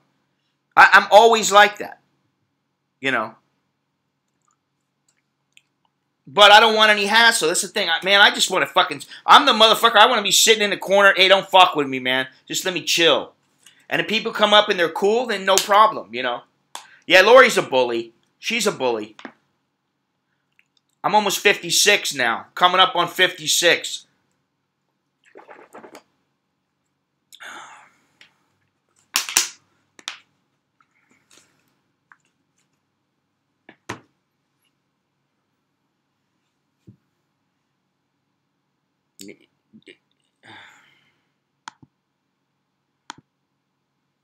Dennis, you don't keep fucking deleting what he says yet. He can speak. I mean, if he gets out of hand, then you just fucking, then you ban his ass. But he's not.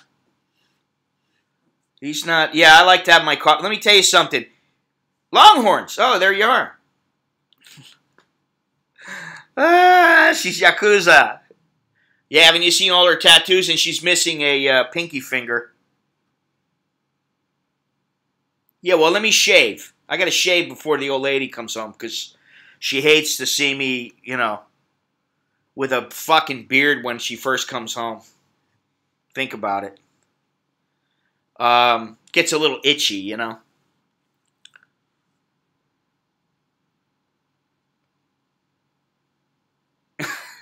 North Korea?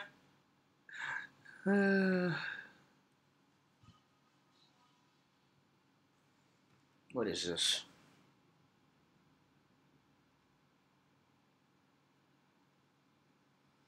Well, I do know that nobody here is very good at math. There was the one guy, I forget his name. If he came back on, I'd probably remember it, but he was an extremely intelligent British guy. Very, very smart. And he actually had long conversations about, what do you call it? Well, religion and all kinds of things. You know, and I mean, he was with Richard Dawkins. If anybody knows who that is, he had a couple of conversations with him where he was able to hold his own. He was fucking smart as shit, and I was really surprised. I'm like, what are you watching me for, man? Come to Australia. Yeah, you know, I got a lot of people. I know a lot of Australians. A lot. I used to work with some Australians here. And, I don't know why. Maybe it's because they speak English there. Or something that resembles English. But I just haven't went. My mother just went there. She went to New Zealand. She's going to, oh shit. She's going to India in about, 13 days. She's going to India. All right, take it easy, Greg. Try not to get in any trouble. Or too much trouble, at least. A little trouble's good. What's your favorite food? Oats bars? Oh, God. Oat bars, you mean. They're not my favorite food.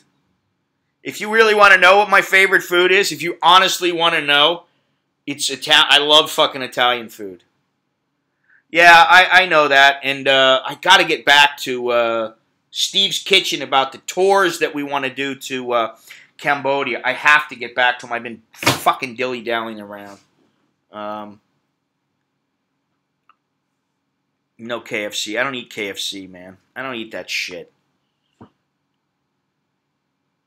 But I do like ravioli, gnocchi, manicotti. I like that. I like pad thai. I like, I like squid with pork inside of it, which my wife makes. Yeah, I don't like any of that shit. Fish and chips. I mean, a good French fry is all right once in a while, but...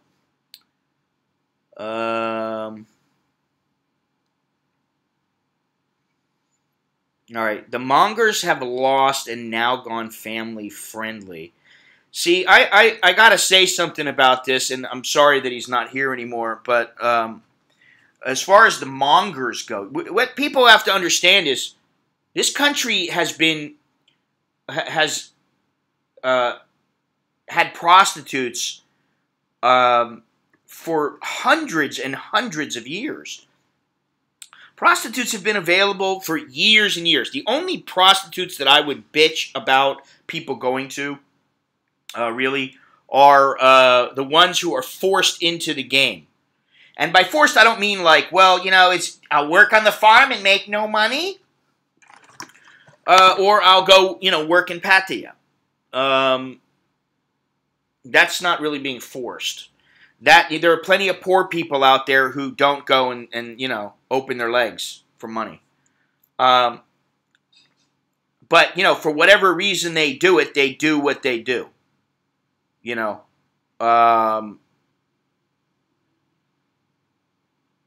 Well, yeah, I mean, I don't know about all those guys. I'm just saying that when it comes to I mean, like you could call me a monger. I used to monger. I used to go out with chicks, and I didn't give a fuck if they were a whore or not a whore. I didn't give a fuck as long as they fucked. All I cared, do you want to fuck? Yes or no? If you want to go fuck, let's go. You want to go out? Yeah, okay. All right. Let's go back to my place. Let's knock it out. Afterwards, can I have some money for taxi? How much you want? Here, just 200 baht. 200? I need like 1,000. 1,500. Oh, okay, so you're a fucking hoe. Yeah, sure you would. Except I wouldn't marry you. Unfortunately. Wouldn't happen. I'm happy where I am. Well, you know, this is the thing. Even whores, they're not all money grubbers. I mean, come on. Now, if people remember one thing, you see, I don't have any problem really with them doing something as long as it's acceptable to the people they're with. But the kind that just want money, they're just like, okay, they just want money. Okay, well, it's a fucking business deal. What do you expect? That's why a prostitute is in business. That's why she is a prostitute. That's her job. That's her occupation, to make money. So when she wants money, you know, I mean, like, listen, the vast majority of people who frequent prostitutes in Thailand are Thais, not foreigners. But, you know, like, are all whores money grubbers? No. And I mean, you know, like what I always say is I don't fault the women for getting into it. I mean, you know, like, listen, if I could bang women, if I was younger and I wasn't married, and I could, you know, I got to preface it with that. But if I could just bang women for a living and make money at it, would I do it? I guess, maybe. Depends on the kind of women I'd have to bang. If I could pick and choose, well, that's different. If I just had to bang anybody and I couldn't, you know, pick and choose, well, no, I wouldn't. But, you know, you're going to have sex. People usually have sex in their lives. Some people have more than others. Well, that's the thing, you know, like, yeah, I mean, God, my nose is killing me. I was telling, I think it was Dennis, I think I was telling him the other, I don't know, a week or two ago, that there was some chick who I took, and she had an apartment not far from Nana Plaza. I used to play pool with her, and one day I just said, you know, hey, what are you doing? You know, let's go knock it out, you know. She's like, yeah, okay. And so I go, all right. I go, but, you know, you don't want any money, right? She's like, no, I don't want any money. And I said, okay, cool. So I went back, and, you know, we did our thing. And what I remember is her telling me, okay, you fucked me enough. You know, and it wasn't like, you know, a couple of minutes. We went at it, and she said, you know, please, I need you to come because, you know, I'm getting sore. I'm getting tired. You're wearing me out. And I did. And then I said, you know, afterwards, I was like, okay, well, you know, I'll see you later. Bye, you know, thanks a lot. And she goes, oh, I got to ask you something. And I was like, oh, fuck me. Okay. She hit me up for money. And she said, you know, listen, I'm really hard up for money. You think you could give me, you know, I forget what it was at the time, 1,000 baht, 1,500 baht, something like that. These YouTubers are kidding you guys. Who cares what they or their watchers think? Yeah.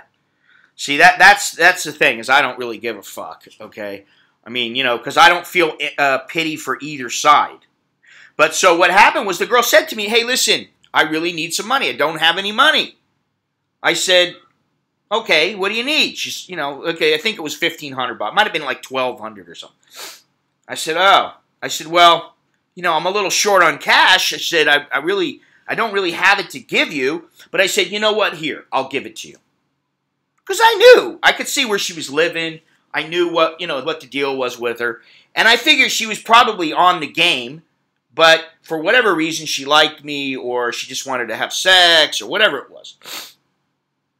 So she said to me, I'll pay you back. And I said, what? I go, okay, cool. Thanks a lot. I really appreciate that. And, you know, I don't remember how long it was, but it wasn't all that long. It wasn't more than, say, 2 months. And I saw her again, playing pool. And she said to me, hey, by the way, I got something for you. And she gave me the money back. Now, she didn't have to do that. Now, I know she was, you know, she was freelancing on the side. She was trying to pick up some spare scratch whenever she could. And she gave me the money back. And I was like, okay, cool. I go, you sure you got it? She's like, I'm fine. I said, okay, cool. You know, so now she didn't have to do that shit. And there have been quite a few chicks that I went with and I thought, this chick's a hoe. Because I never asked them. I never said a word. I wouldn't say, you know, or if I didn't pick them up inside a Nana fucking, you know, Nana Plaza or Nana Disco or in some go-go bar, then I never asked them. Why? Why I gotta ask? You know, I know if they want money, they're gonna tell me afterwards. You know, so there have been many of them where I thought, oh, this chick's gonna be a straight up hoe. She's covered in tats. She's fucking. I know she's a nasty slut. You know, all this kind of stuff.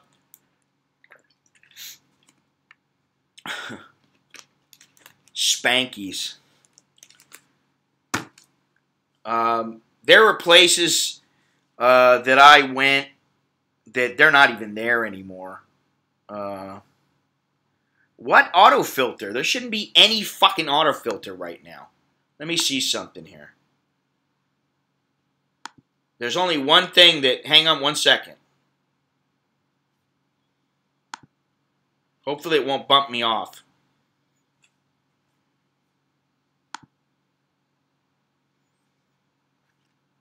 All right, let me do this here. New comments that are... Sorry. Got bumped off. I didn't know I got bumped off. Sorry.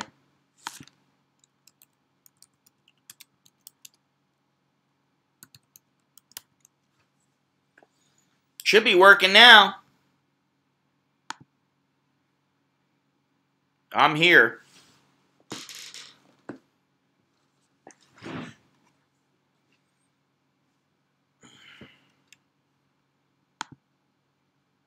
All right, we're back up. I got bumped off. If you guys, you know, if I get bumped off, I'll try to come back on. I'm not on a phone now. So, you know.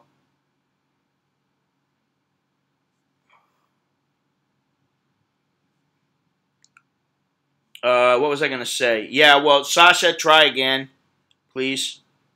I don't know why the Nightbot is not working. That is really odd.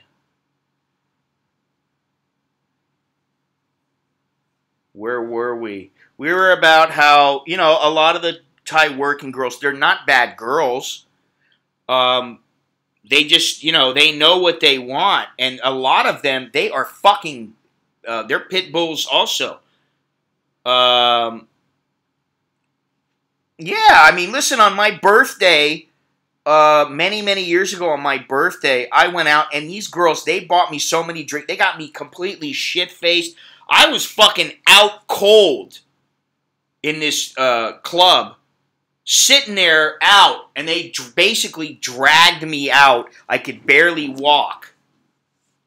And they dragged me off, and they paid everything. I've been with some that, you know, the bill was 10,000 baht, and they fucking paid it. I didn't have to pay shit. So it's not that they're all bad. What I'm saying for guys is that if you really want the girl of your dream, all I'm saying is be smart. Fucking, you want the girl of your dreams. You don't go fucking into some brothel and say, hey, honey, how many guys you fucked today? Hey, listen, how about we get married? You know. I mean, Jesus Christ, you know. Oh, okay. Well, good. It's not filtered now. Yeah, I mean, you know, it shouldn't be that much of a. I don't know. What I do know is that, honestly, there are times. I mean, you know, I sit here and I'm always thinking about photos. Or writing, and I'm thinking, you know, why is it I haven't pushed myself a little bit harder? Or why isn't I don't take that one part of a book that I was writing and make something into it, you know, or should I, or whatever. I'm always thinking about that shit. I'm always thinking about, you know, my wife, my kids, but I'm also always thinking about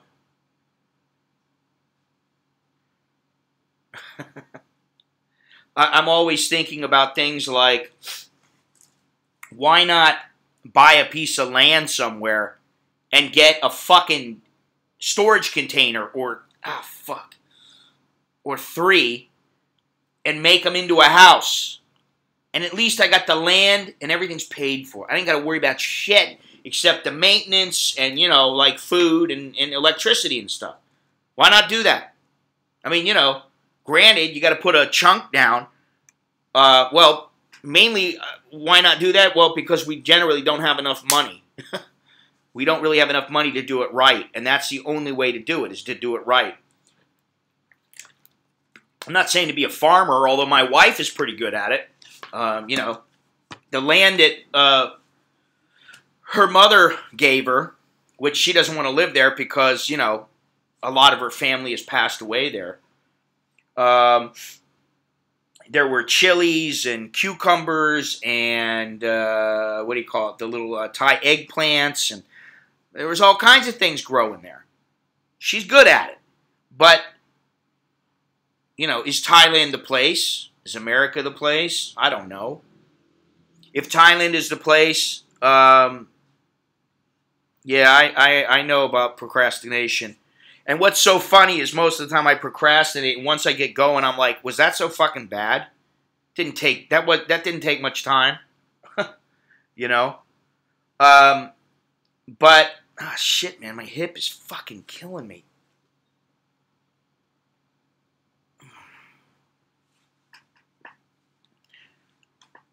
That was a little ache in the bone, man. Oof. I'm talking more about just getting the fuck away from people. I mean, you know, it's like yesterday I come home and I hear the grinder. You know, the fucking, what do you call it, the circular saw. Then I got the lady back there yelling at her little fucking kid who can barely walk. You know, and I'm like, oh, fuck, man. These people are driving me nuts. You know. That's the thing. Unless you got a big enough piece of land where you're not really going to hear anything unless it's a gunshot from, you know, 500 yards away. You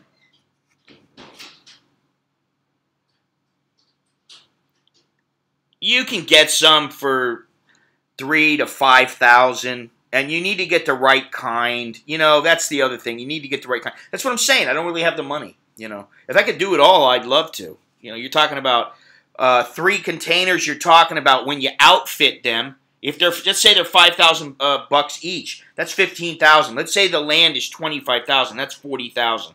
Then you got to outfit the containers to where they are, they're safe, and that they'll last a long time, and that they're insulated, and all that kind of shit. That's probably another $15,000. You're talking about $55,000, $60,000 to get it done. And I mean, you could spend a lot more. There are people that spend a shitload to have those things made into offices and stuff like that. So it's not that cheap. And, you know, if I had the money, I'd be doing it, you know. We got to think about the kids, you know, being in school and in university soon, so. What is this? That's just past the gender. Yeah, that is fucking pathetic. How can you be genderless? I don't have anything against them. They can be whatever the fuck they want to be. Non-binary, I hate that shit. You are either a male or female. You either have male chromosomes or female chromosomes. Period. Fucking whiny cunts, man.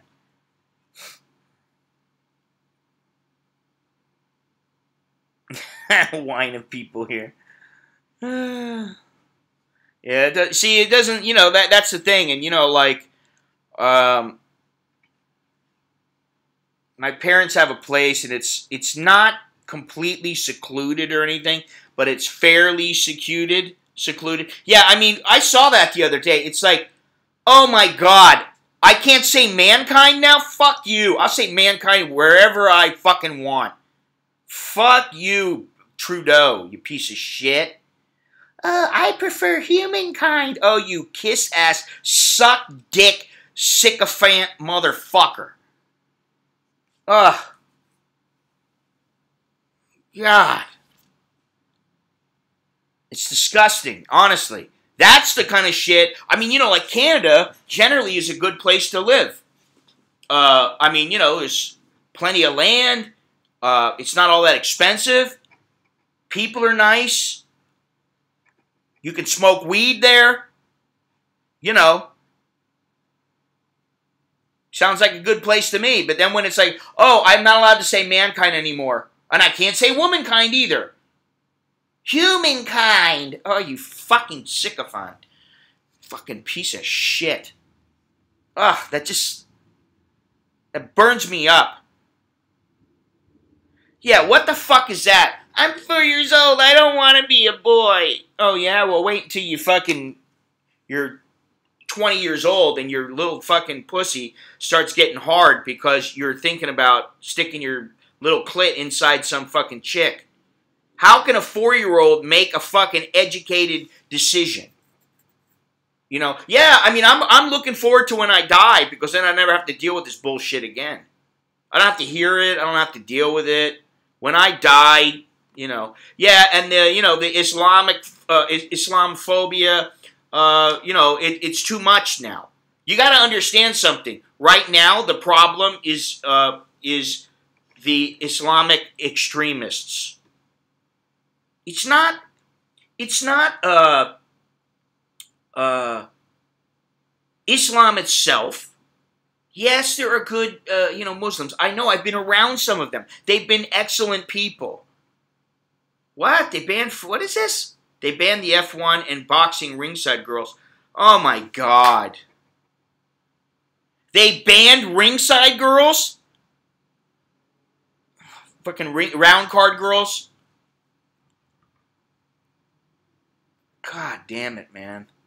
What the fuck? Oh, but we're all equal. No, we're not all equal. That's the thing. We're not all equal. There are fucking dummies out there. There are fucking men out there. There are women out there. And there are some fucking people, they don't know what the fuck they are. But guess what? If you're born as a man with a penis, as far as I'm concerned, my opinion only, is you're always going to be a man even if you cut your dick off. Oh, fuck them. He better not fucking give in, that fucking cunt. Don't even give in. Fuck. Listen, I gotta find that fucking video of me answering a question about why the boxing team that I was with didn't have any women in the gym. And it was like, because we don't like to see women in the gym. We don't want women boxers. Why not? What's the matter? Don't you believe there can be good fighters? Yes, I do. But we don't want to have to deal with all their bullshit. Ooh, my boyfriend. I don't feel good now. I'm on the rag. Fucking shut up. The fuck out of here. You either want to fight or not. Don't ever come to me with that bullshit. I don't want to hear it. And let me tell you something. There was a girl who came to me and asked me to look at her. And you know, this is the thing. And still, I could look at a fighter and see, hey, do they have it? Don't they have it? I wish somebody would, you know, put me on their team and let me be, you know, an advisor or something. If I could make some money doing that, I would do it in a minute. I would get back into it. But most people, you know, they got a team, and the team is a team for a reason. It's because they've known each other for a long time, or they get to know each other, or somebody makes an addition that they cannot do without.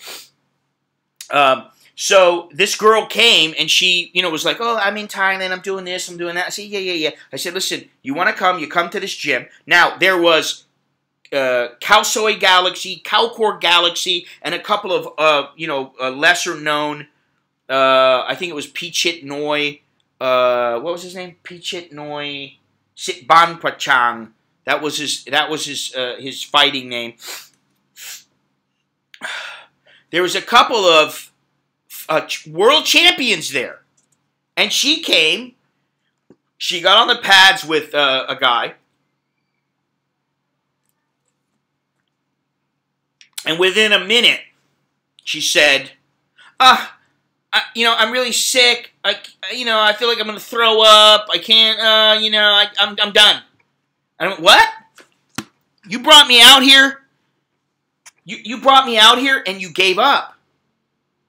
No, I'm not giving up, but I'm really sick. And I said, you got world champions here. You got 4 world champions. if I were you, what I would have done, and I told her, you don't have it. You don't have it. You don't have it. You'll be fighting chicks who can't fight, and maybe you'll win, maybe you'll lose. But when you fight somebody who's really good and they can actually fight, like they're a damn good fighter, you're going to get the shit kicked out of you. You're going to get fucked up. You don't know what you're talking about. I said, you're the one who asked me to look at you. I'm telling you now, for your benefit, stop fighting. If you want to fight in some little rinky-dink village show, fine. But if you think you're going to make it and you're going to become a world champion or some shit like that, it ain't going to happen. Oh, she was so fucking irritated with me. And I said, listen, I don't give a fuck if you're irritated or not. You asked me for my opinion, I gave it, and now you don't fucking like it. But, you know, what I said to her was, you would have been better off fighting your ass off. She did one round. That's what she did. You would have been better off doing one round and doing like 5 rounds on the pads. And if you had to go throw up, you threw up and you got right back there and you started fucking training. You kept going. You rinsed your mouth out with water and you get right back up there and put your fucking fist up. But no, she couldn't do that. And then I got all kinds of shit from her. And I was like, you know what? I don't give a fuck. You can say whatever you want. Because you know what? When people fucking, they're going to listen to me. They ain't going to listen to you. And I think she fought like one more time against some fucking nobody. And she won, but that was it. It was over. She never fought again. And if she had been really good, I would have been the first to go, hey, you're really good. But that was like one of the reasons why I never wanted any women in our gym. I didn't give a fuck. Because I knew the chance of somebody really good coming into the gym that was female was fucking slim to none. You know? It's fucking unbelievable. What time is it? 10:05. Alright, guys. I got to bring this up again. Okay? Well, yeah, I could watch topless women. I mean, you know, this is the thing. Men want to see titty. They want to see titties and ass. They want to see TNA. That's why my channel's got 13,000 something subscribers, and you got these guys out there that got fucking, they're showing TNA. They're not even showing TNA in some of them, or most of them, or all of them. I don't know. I don't really even watch them, but I don't think they're showing, you know, tits and ass, or people might be getting pissed off. But they're showing chicks in bars, and they get fucking, you know, 100,000 subscribers. It's because guys want to see tits and ass. I got news for you. That ain't ever going to change. What you're going to do is what they're doing is they're trying to slowly change evolution to where men don't want to fuck women. You can only be married and fuck your woman, and you can never, like, call her sweetie or honey until she's given the okay and she signed a contract. Shut the fuck up. Well, yeah, I mean, you know, and that's the other thing is that here in Thailand, there's a lot of women who are very, very good, and sometimes they get matched with people who are complete dog shit, and they get destroyed in a matter of seconds. And the person who got in the ring with them had absolutely no, really had no business being in the ring with that person. But I'll tell you what. One guy that I know from the Congo, who I brought up the last time, he was here fighting, and he got beat like fucking... He won like 3 fights, and he lost like 12 or something like that. And then he signed on with a promoter who believed in him. He started training, and he actually won some Asian championships and ended up with a decent... You know, he's not going to end up with a great record because he's already lost like 12 times. But he ended up being, you know, something like 22 and 18 or something, you know. But he had won a couple of, he was a tough motherfucker. I wouldn't have wanted to fight the guy. He was a tough bastard, man. He was tough. And, you know, he's living in Canada now. But what I was going to say is, for all those guys out there who don't know it, I got a membership section in my, on my website. If you go to that members site, you're going to get more videos. You're going to get, I've been meaning to start the podcast. That is going to happen. I got to get it set up with iTunes. And then I've got to do the private ones there. I want to get it all set up. I should have that done in the next couple of days. And there's all kinds of other stuff. There's blogs and shit like that, you know. And some people might go, "Oh my God, I gotta pay, $150 for a year." Well, do the fucking math, man. It ain't all that much. It's like 2 fucking coffees a month. So, I'm sorry if you can't afford it. I mean, I understand. So get a fucking 1 month subscription, or don't. It doesn't really matter. I mean, but this is one way that these are the things that help finance the trips that people like. And, I'm always of the opinion that if I spend my time and energy and put money into what it takes to operate this channel, I need to get something back. And sometimes I do, and sometimes I don't. I need to look at that Discord a little bit more. I need to really, sit down and take a good look at it. I know it has a lot of potential. Might be good. I just think that there's a lot of people out there that don't know what the fuck Discord is, and they don't want to get involved in signing up for something. Anytime you have to make somebody do something out of the ordinary to contact you, it's always something that takes a lot of time to build up and get people into. And, you're better off just fucking, I tried the Google Hangout, and I could probably get it all set up. But, I don't know. What am I going to do? Oh, yeah, okay, call in here. Well, that's very good. Speaking of which, Sukkahorn, are you here? Sukkahorn has to be here. He was here before. I'm getting hungry. I want to get to the end of the stream. It's 10:10. Yeah, you see? People don't even know what it is. That's very telling.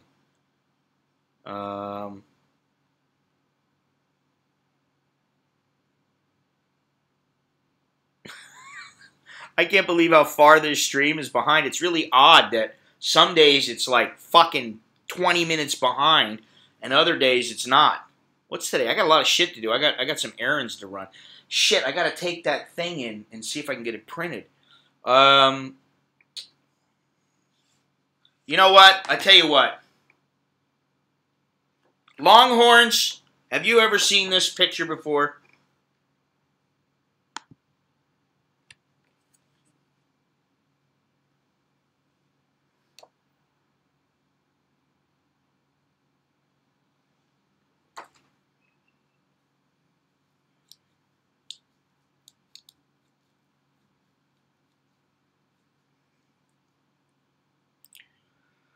Oh, God.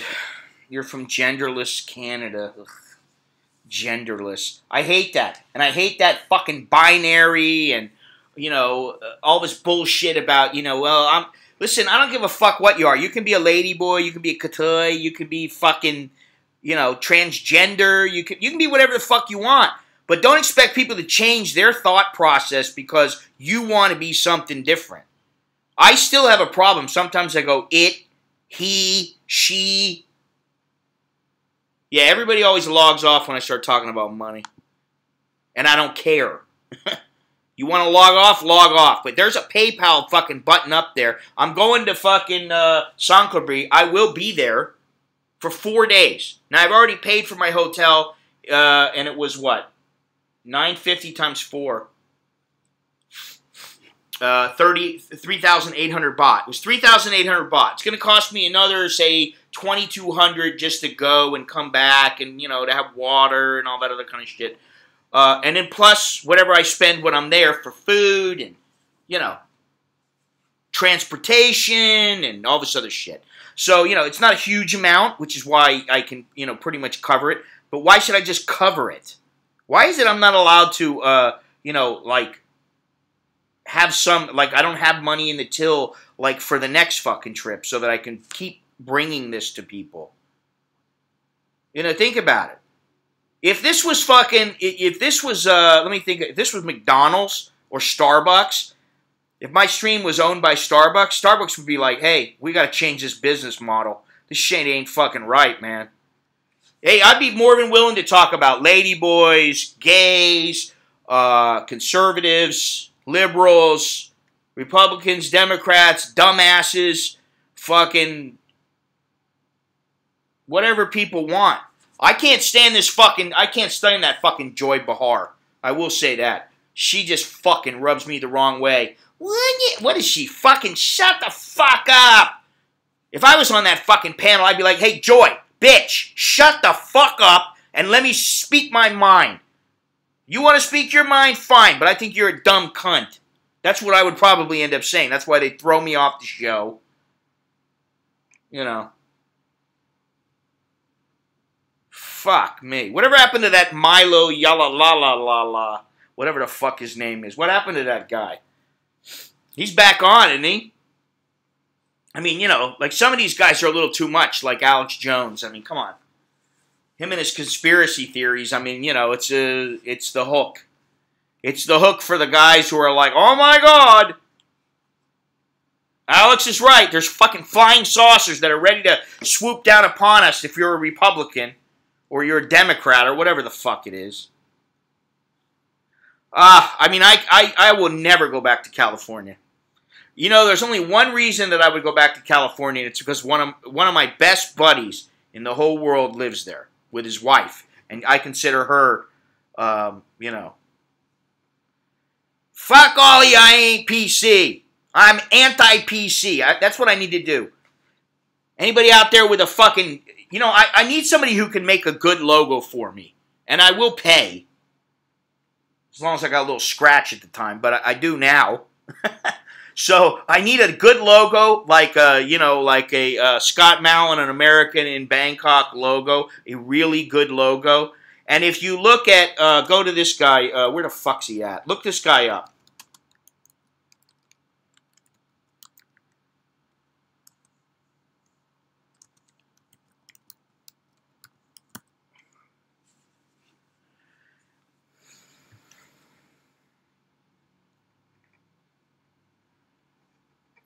Yeah, well, exactly.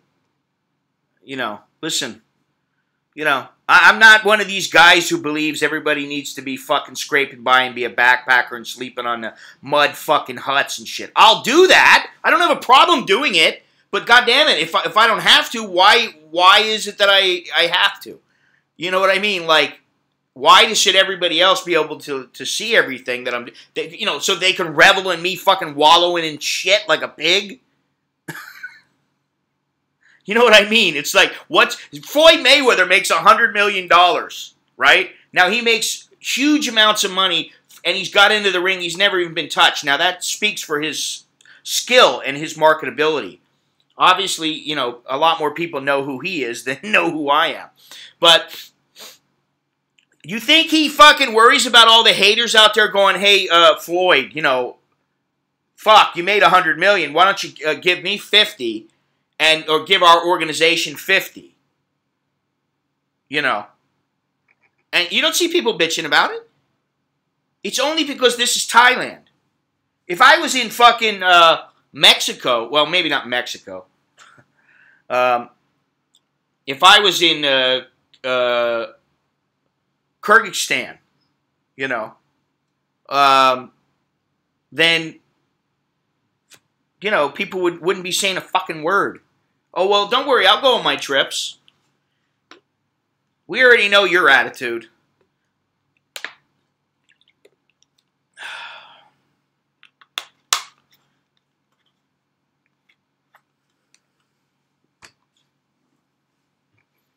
But see, there are people who do want to see.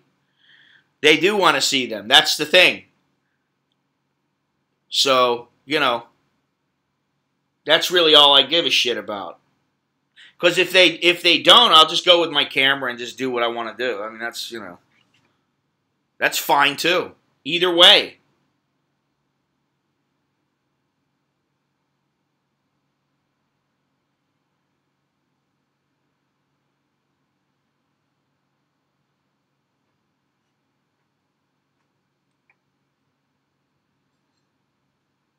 Most of the people who are in this stream have helped me to go on trips or help me in one way or the other. Maybe it's not even always financial, but most of the people are very generous. I'll put it that way. There are a few people, they aren't. But, you know, whatever. They got their own reasons. So, you know. All I'm saying is, you know, if you want prints, I still make a considerable amount from prints. I don't make as much as I used to. But if you want prints, you know where to come. You want t-shirts, you got t-shirts. You want books, there's books. You want to see the videos, there's videos. Whatever the fuck you want. But what I don't need is some fucking attitude like, well, go on your trip. I don't care if you ever put them on YouTube.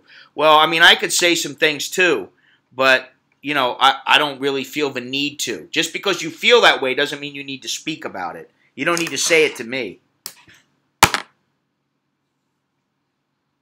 Dickhead. He fucking likes that shit.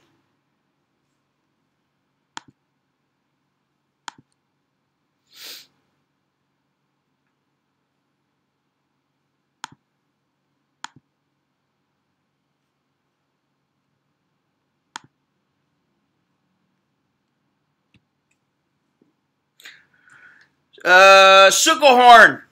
Yeah, there's a long lag here, so I don't know. If Sucklehorn is not here, Sucklehorn, please come back. Because I'm going to start the poo book.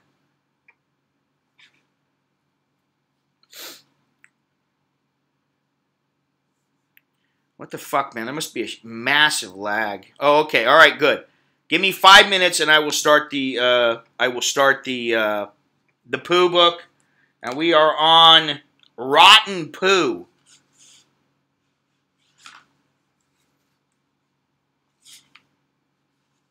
Yeah. You know, Skeet Dizzle, really, considering that you and I know one another, the last thing you should do is say what you just said. Because if I didn't give a fuck, I would just go, you know, get the fuck out of here. Fucking cunt. Take your fucking time out. And I know if you don't give a fuck about the YouTube videos, you don't give a fuck if I ban your ass either. But you know what I don't need? I don't need somebody coming in here fucking with the attitude like you got. I don't give a fuck if you like it or not, okay? Seriously. If you want to have an attitude like, go back to fucking bed. Stay the fuck off my channel. I don't need your shit. You're the last motherfucker that needs to be talking to me about that shit. I don't need your $5. I mean, really, I don't need it. I don't need it that fucking bad. Fuck. You gotta come on here and say that bullshit.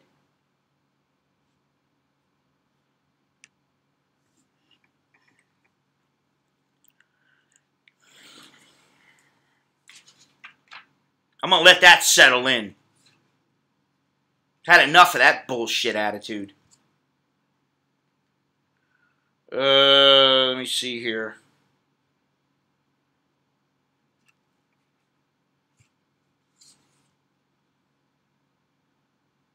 Maybe it's Poophoria. No, it's not Poophoria.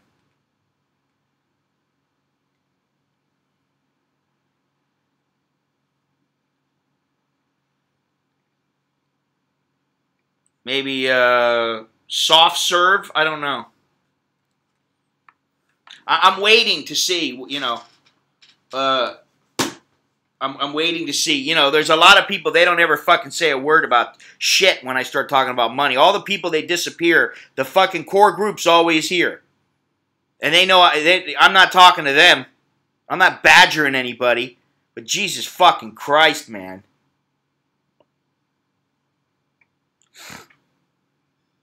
Yeah, give me a minute because I want to. Give me the 300 seconds.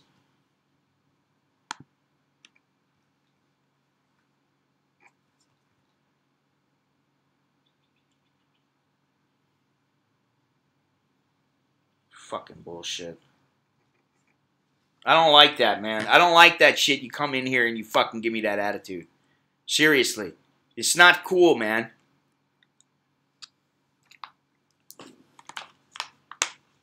Just let me ask you this. Do you have anything enlightening for anybody? Do you have anything positive to say? Or is all your life based upon I don't give a fuck? It's good you don't give a fuck about certain things.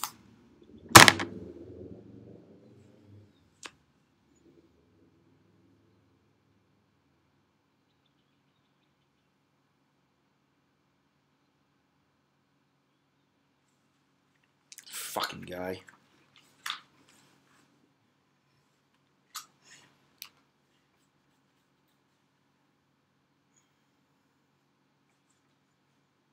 Rotten poo. Synonyms. Skeet dizzle. Napalm. Rancid poo. Aftershock poo. Agent Orange. This poo can vary in shape and size, but its distinguishing feature in its atrocious and is its atrocious and unbearable odor. As this poo is underway, the stench will overwhelm you. Even with a quick response courtesy flush, survival instincts force you to speed up the defecating process in order to exit the bathroom as quickly as humanly possible. Lord help the innocent bystanders if you are in a public restroom, because this odor will linger and may promptly cause you and others to experience severe gagging and nausea.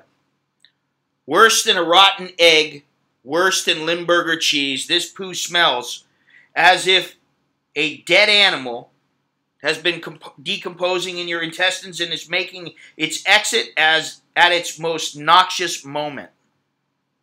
A rotten poo's odor is so powerful that anyone entering the vicinity within the next several hours is affected. Yeah, Nicholas had one of those yesterday. I was like, holy shit, man. I'm like, the fuck are you eating, dude? I mean, it can't be that bad, but Jesus. I was like, walk by the door and I'm like, you got to close that door. Keep it in there for a while, because I don't keep it up in there until I go upstairs, because I don't want to smell it. And then, you know, you leave the door open upstairs and you still smell it. A rotten poo's odor is so powerful that anyone entering the vicinity within the next several hours is affected. There really is no way to prepare for a poo like this. However, when it happens, a quick termination of the stooling session is a must. Dr. Stool says, the compounds that lend poo and farts their odors are produced by the bacteria residing in our colon. These bacteria react with our ingested food to form smelly sulfur-containing compounds such as hydrogen sulfide and mercaptans. Occasionally, foul-smelling stools can be a sign of disease. Difficulties with what is this? Well, thank you very much there, Lion Man Online. Appreciate it. Let's see here. Where am I? Difficulties with digesting and absorbing food, as occurs in cystic fibrosis or chronic pancreatitis, can occur in floating, greasy, and foul-smelling stool. See Floaters versus Sinkers, page 30, which we already went over. Intestinal infections, particularly with the parasite Giardia lamblia, can also cause diarrhea with an especially abhorrent odor. Yeah, I've had those before. Myanmar, I gotta say, Myanmar, I had a nice place in Yangon, and I was like, man, I can't believe it. I mean, I just stunk up the whole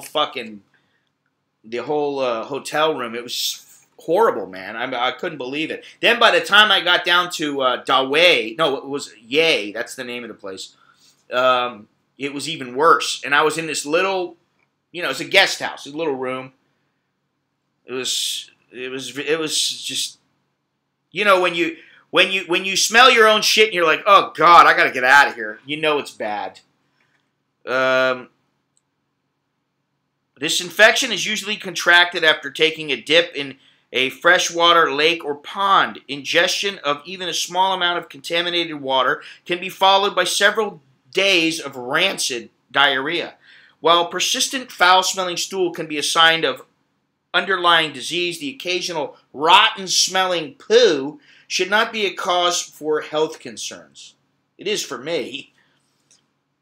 Your reputation at work, however, is a different story.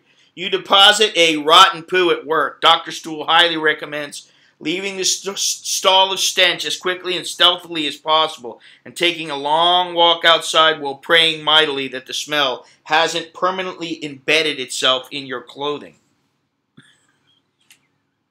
That's bad right there. Enemas, the art of instilling liquids, usually water, into the rectum has been around for centuries.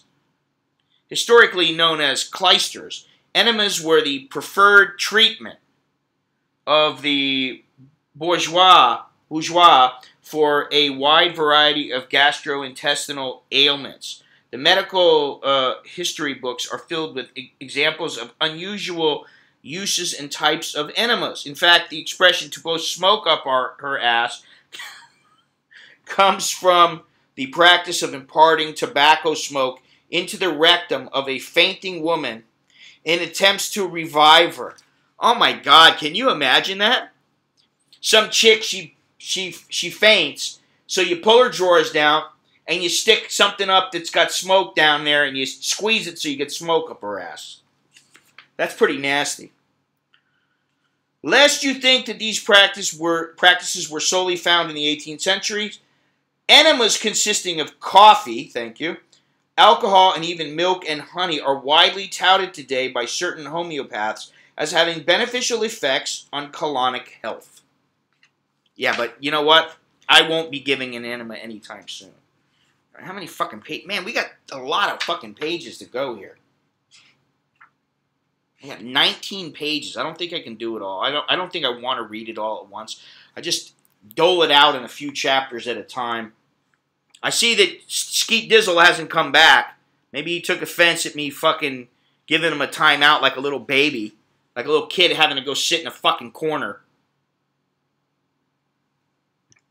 Fucking making a smart remark. Smart remark. I don't want to call it that. The clean sweep. Synonym. Oh, I like the clean sweep. Synonyms: wipeless poo, the perfect wipe, Mr. Clean. Antonyms: the wet poo, swamp ass, mudslide. On rare and special occasions, you engage in the entire stooling process from engagement to deployment, and note in the cleanup phase that amazingly there is no poo residue on the toilet paper. Despite coming up clean on the first wipe, some skeptical souls wipe one more time just to make sure there isn't a poo illusion at play. To be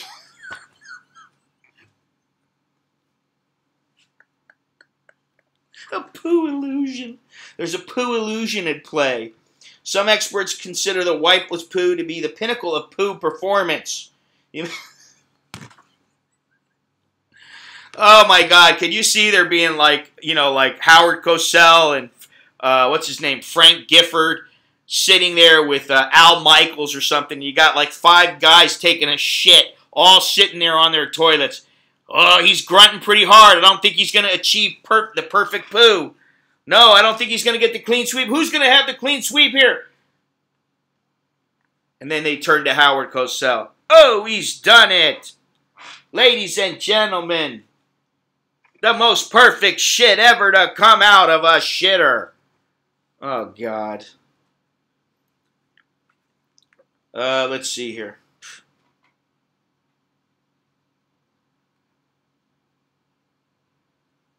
Ugh. All right. Some experts, you may depart the restroom feeling extra clean after this type of poo. Yes, I do. This is in direct contrast to the other times when you use half the roll of toilet paper and feel as if you haven't made any progress. What's worse is that those moist, multi-wipe poos seem to occur at the most inopportune times, e.g. in a crowded place, restroom where you only have a few inches of cheap single-ply, essentially transparent toilet paper. Yeah, and Thai toilet paper is really, really nasty. Yeah, exactly. I love the bum gun. In these instances, wiping can be so unsuccessful that you end up putting toilet paper between your butt cheeks to avoid painting your underwear with skid marks. These situations, juxtaposed to clean sweeps, reminds us that although there is little discernible difference during the exit, the cleanup can have dramatic variation. Dr. Stool says, in your haste to triumphantly rush from the stall and high-five your co-workers to celebrate this momentous achievement, do not forget to wash your hands. Stool contains between 150 and 500 different types of bacteria in a concentration of 10 to the 12th bacteria per gram. Even in the rare instances of the wipeless poo, there are sure to be a couple billion microscopic bacteria on the toilet paper, not to mention the melange of microbes on the flush handle, the bathroom door, etc. Some stooling conservatives have advocated for a change in nomenclature, arguing that clean sweep lends a false sense of hygienic security. Oh, God. Toothbrush. Scientists have discovered the presence of E. coli, a bacterium commonly found in poo, during random testing of household toothbrushes.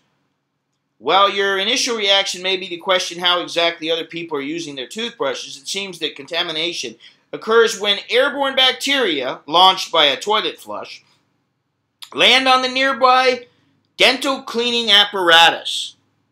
This research has led to the recommendation of national dental agencies to store toothbrushes at least 6 feet from toilets. Dr. Stool, although admittedly not a dentist, feels that closing your toilet lid prior to flushing might be a good idea. Now, for our females out there, Lori, we got the postpartum poo, just in case you're ever thinking about, the synonym is bonus baby. I can't believe I'm doing this. Oh, God. Why can't I have Carl Pilkington money? Carl, get me in there. While many would-be mothers are prepared for the pain of childbirth, few are ready for what could end up being an even more painful delivery, the passing of the first postpartum poo. Typically occurring between 1 and 3 days after vaginal delivery, sometimes even longer after a C-section. This bowel movement is a combination of the worst your GI tract has to offer. Some mathematically inclined mothers have described this experience with the equation postpartum poo equals logjam plus ring of fire to the second, or squared. Eesh. Dr. Stool says several factors contribute to the pain associated with a woman's first bowel movement after childbirth. First, the lengthy labor process fatigues and stretches the abdominal muscles, thereby making it difficult to generate sufficient expulsive force. Second, the trauma of a baby passing through the vaginal canal puts stress on nearly all organs, including the colon, frequently stunning it. Yes, the postpartum poo. Stunning it into silence for a couple of hours to a few days. This stunning is even more pronounced when the bowel is manipulated during a C-section. Third, women frequently emerge from childbirth extremely dehydrated due to blood loss and the fact they may have been unable to eat or drink for many hours. This creates a hard, desiccated bolus of stool that makes passage more difficult. Fourth, by the end of pregnancy, nearly all women have engorged hemorrhoids. Irritation of these hemorrhoids can make defecation that much more painful. Finally, the presence of a episiotomy or vaginal tear, episiotomy or vaginal tear during childbirth can create apprehension towards doing something as simple as sitting, let alone forcing out a rigid bolus of stool. While the physiological reality of the postpartum period cannot be changed, several steps may help to make the first few postpartum poos more tolerable. Increase water intake to 6 to 8 glasses a day, increase fiber intake, and take frequent walks to help soften the stool and kickstart your GI tract's engine. Gentle laxatives and enemas are also frequently needed in the early postpartum period. The most important thing to do is to go early and go often. Ignoring the urge to poo only makes the bolus harder and drier, making its passage that much more unpleasant. No, a C-section would not. It wouldn't avoid all that. It says right here, the stunning of the bowels, the stunning, which makes it difficult to shit, is more pronounced. It stuns all the organs. It's more pronounced during a C-section. Okay, where are we? Do you know? A recent study showed that while 95% of men and women surveyed say they wash their hands after using a public restroom, only 67% of people actually do. Now, I will say this. Considering that, you know, listen, I wash my hands. Generally, I'd say I do it about 95% of the time, but it depends on the water, the way the water's coming out, if there's anything to dry my hands, that kind of thing. But I will say this. You need hot water to kill bacteria. So basically all you're doing is rinsing some of the bacteria off, and some of the bacteria is just staying there. It's not going anywhere. You're not washing it off. You're not killing it. You know, so when you think about it, yeah, maybe you're washing the shit from, you're washing the shit out from underneath your nails. But the little shit particles, the little shit bacteria might be staying there. You know, you got to wash and scrub and use soap. You need hot water. That's what kills the bacteria. All right. Now, what time is it? 10:41. I'm getting fucking starving. I'm starving, man. I haven't eaten today. Pediatric poo. Pediatric poos are unique in their appearance, texture, and aroma, and are best thought of in terms of their likeness to various condiments and spreads. Oh, God. Do I really... Look at it. I'm losing people fast. Now, it's either because they got to the part where I started talking about money, or... they're just disgusted. Oh, God. Okay, what is this? Meconium. Marmite. This is the dark and sticky stool produced in the first 24 to 48 hours of birth, after birth. It is formed during the fetus's 9 months in utero and is remarkably, God damn it, I can't read, remarkably odorless. A fetus' intestines are sterile and have yet to become overgrown with bacteria.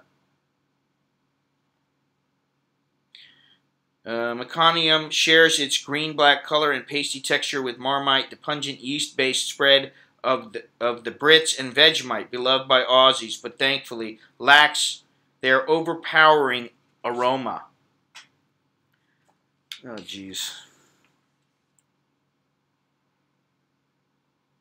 You see, Lori? Breastfed.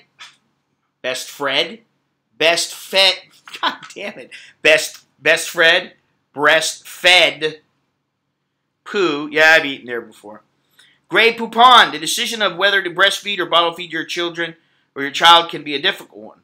One important yet often overlooked aspect of the debate concerns the issue of poo. Put simply, the poo of a breastfed baby can be a thing of beauty. I don't think I would ever go there. A thing of beauty?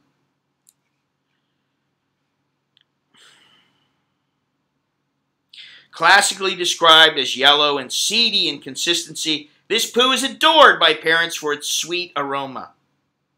Given the similarities, this poo is often mistaken for a fine Dijon mustard. That's fucking disgusting. What is this?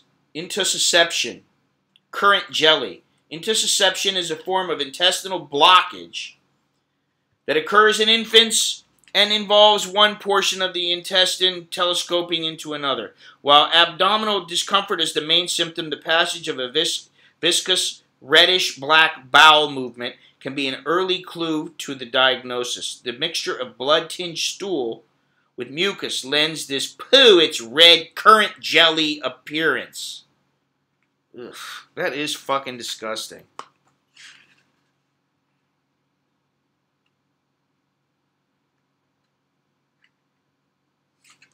I can't get through 13 more pages of this shit.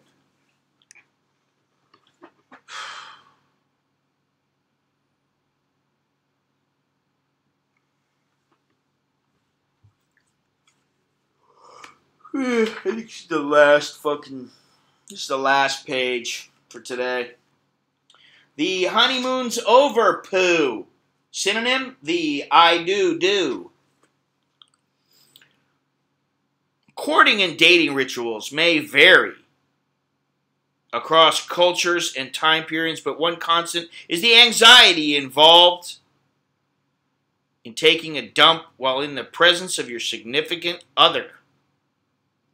In the early stages of a relationship, many people come up with elaborate stories to avoid the issue, often suppressing the urge to poo for days at a time. Ultimately, as the relationship progresses, you begin to openly proclaim your desire to poo, eventually gaining the confidence to poo freely in that person's presence. Allowing your significant other to smell your poo without concern officially lets you know that the honeymoon is over. Oh my God.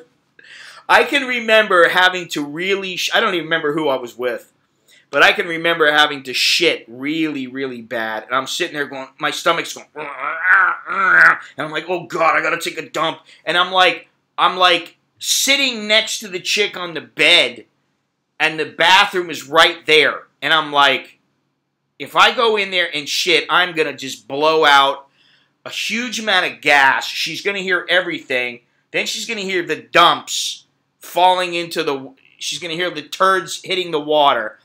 And then it's going to be like, she's going to be so disgusted, and then the smell's going to ooze out. She's not going to want to bang me. And I was like, I got to hold it. Then she would go in the bathroom, and maybe she'd go into the kitchen or something. I was like, okay, it's time. I'd run in there. Boom.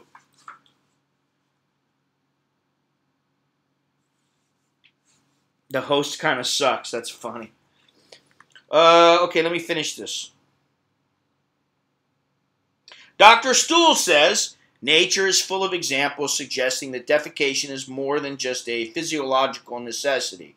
One need look no farther than at a cat hastily concealing its feces, a dog doing the reverse leg kick to separate himself from his deed, or a young child escaping to a quiet corner of the room to appreciate the extremely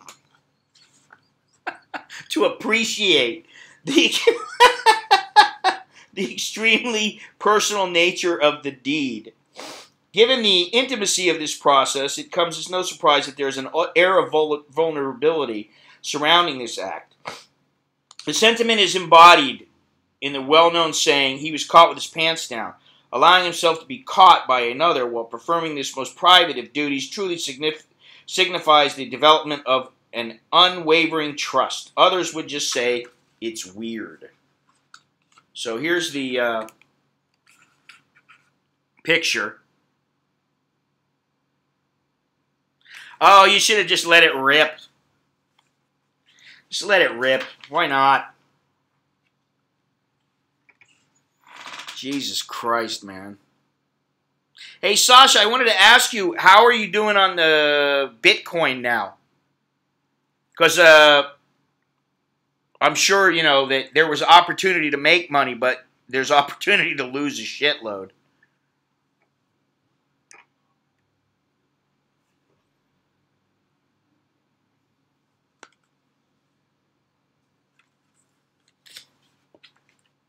All right, I got one more, and that's all I'm going to do until the next episode. And then that'll only be a couple pages. The book will be done. Yeah, I know, man.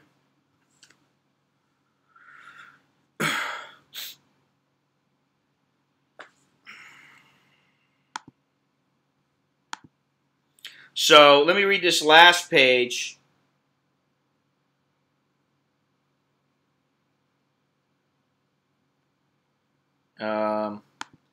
Yeah, let me read this last page. Oh, you're living in Florida. Okay, cool. Which is where I grew up. Let me read this last page, though.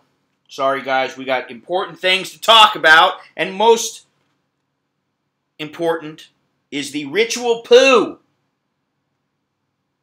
We got to read about that. We have to talk about it. Synonyms: rite of passage, palm poo, calendar crap. Well, I got the ritual poos.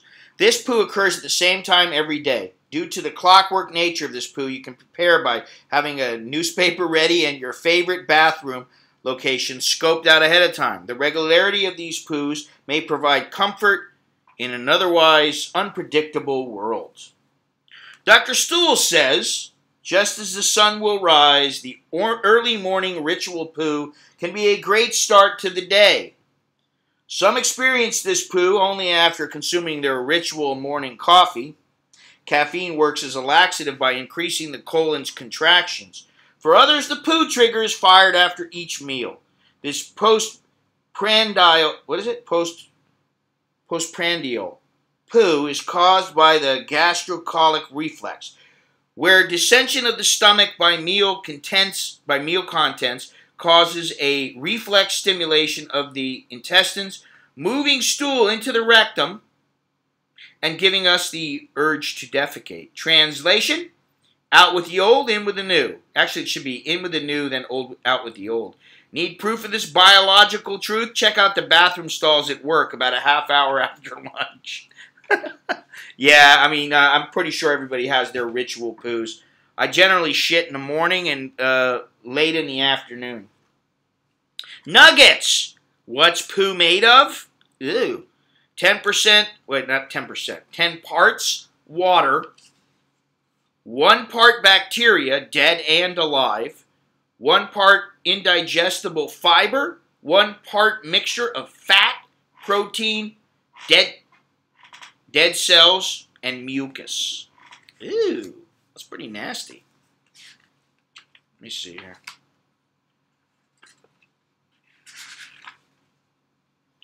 Well, I don't know. Should I finish it? I only got 6 pages more.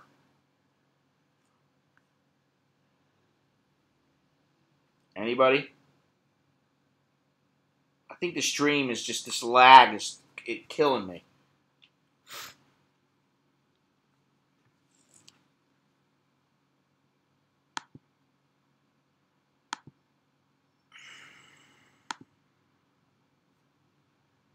All right. Well, thanks for the vote of approval, but let me see here. What is it?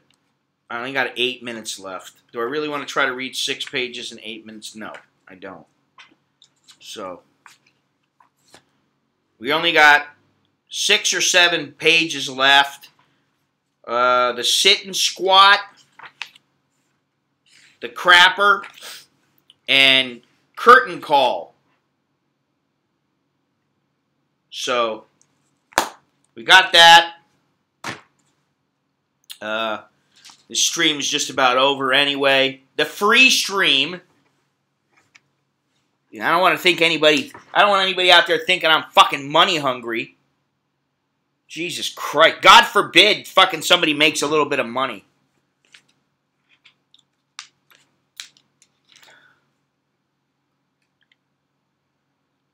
Oh, God. Longhorns, that's a little too much information, man. Seriously. We don't need to know that. So, yeah, I guess the stream's just about over, but I don't know what everybody's going to do for the rest of the day or evening, but I want everybody to have a good one. Because I think I'm going to go, yesterday I went to the You Kill It, We Cook It place. And I was very surprised because I went with a buddy of mine. And the pork was frozen. And so the woman, Cake, said, hey, why don't you get some pork from over there and I'll cook it up for you. Sounds good. Right? He gets the pork. He has him cook it up, give him some mashed potatoes. And, man, it looked great. He said it was great. And I think it cost him 190 baht. Now, what did I have? I had gnocchi with ragu sauce. That was 200 baht. I couldn't believe it. His cost more, and he went and picked out his food. So I was like, okay, maybe, I'll have to go do that. Yep, she's coming home soon. I got to go run 2 errands. You too, Lori. Lori, I need to send you your login details so that you can get into the website. Because you haven't got them yet.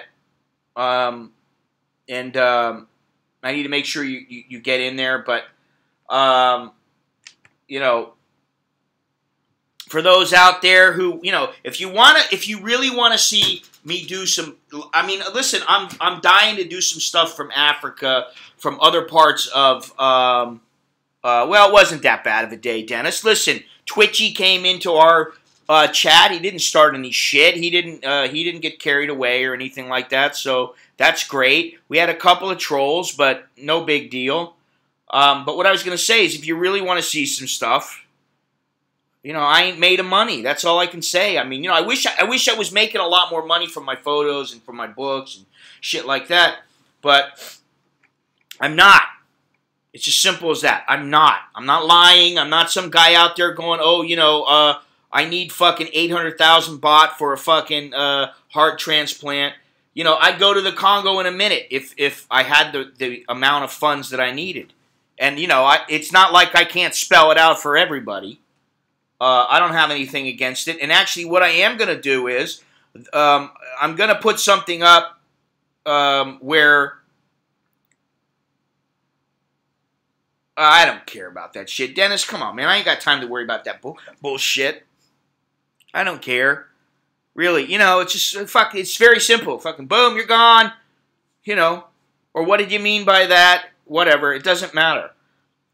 like I said, and Dennis, I've talked to you about this, privately I've talked to Dennis about this, where there are things that I want to do and I want to achieve, things I want for my family, and, I'm working towards those things, and the last thing I give a fucking shit about is some guy who fucking, calls me an ugly, fat, fucking piece of shit, or Mallon, or, whatever. I don't give a fuck.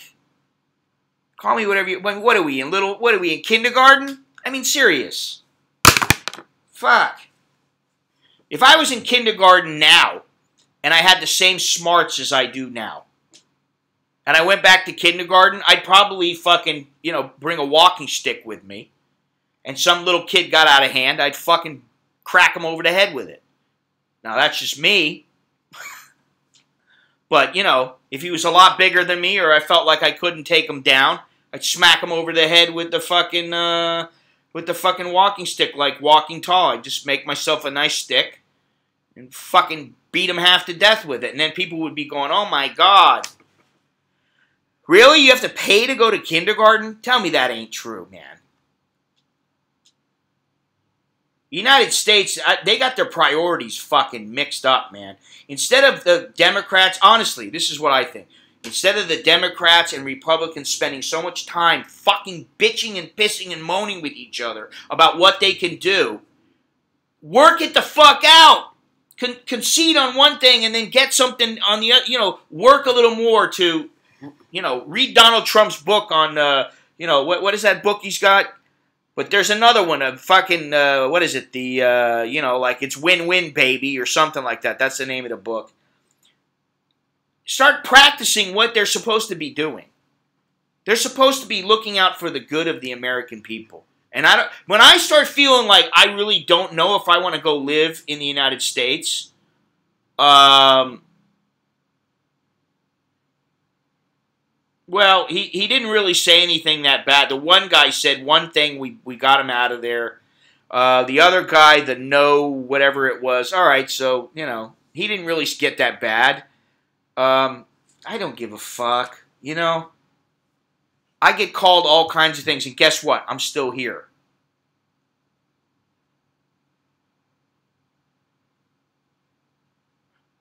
So I don't know about everywhere, but talking about some places make you pay if you make this. Yeah, see, that's just fucked, man. Yeah, exactly. I don't know. I just think the priorities are wrong, and I think that's. Some guy posted the other day, "Oh, Scott Mallon for president." Jesus Christ. First of all, I would never run for, even if I had the ability to, I would not run to be president of the United States because I don't feel like, fuck, who the fuck wants that job? The way that things are now, Jesus Christ. Well,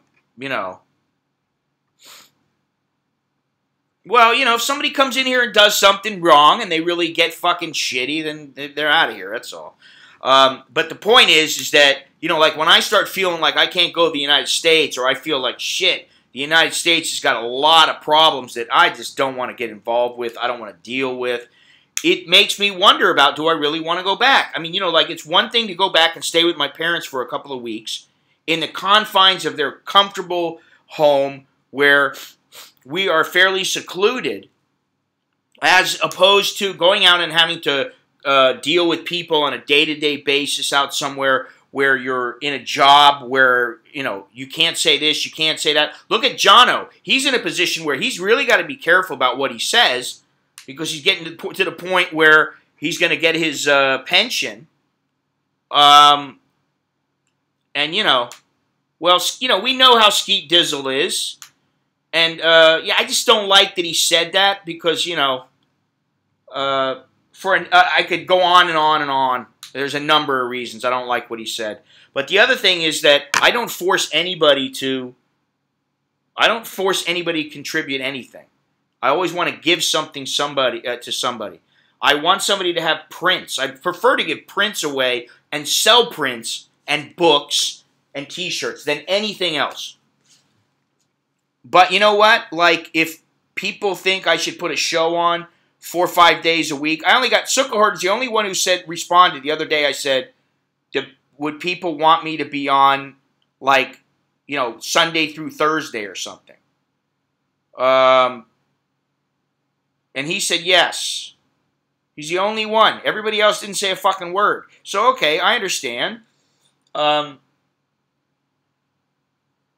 I don't know that I want to be on that much. But, I'm going to do what I got to do. And I don't know any other way to say it than there's only a certain amount of things I want to do and that I give a shit about. And as long as people like what I put online, whether it's streams or videos or whatever it is, then that's great. As long as they keep doing that, great. There are a lot of generous people out there, but there are some cheap cunts. And I mean cheap as fuck. Like, give me your money was one of them. Gimme. Yeah, have that as your fucking troll name. You know what I mean? Like, it's just fucking ridiculous. You don't want to give, don't give. I'm not bitching. I don't give to everybody, but once in a while I do. So that's the way I feel about it. All right. Like I said, my goal is to get 3 books done in 1 year. If I get 1 or 2 done, I'll be happy.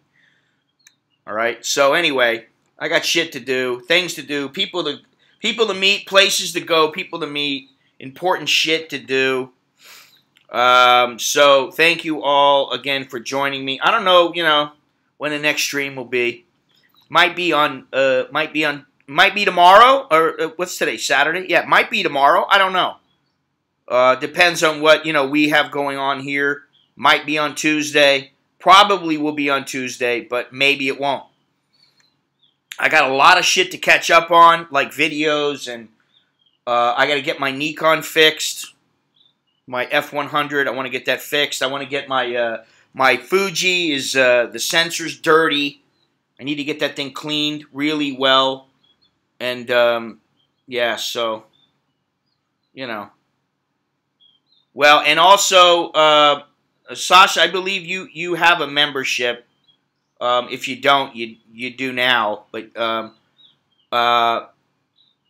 I am going to work it out to where what I do is I basically send emails to the people who are members, and then they're going to be able to get the link and go to the to YouTube where I'm streaming from. Nobody else will have the link, so hopefully that'll work out. But anyway. And during the boxing, the bare knuckle stuff, I may make it to where there is no chat because I want to make sure that that's private.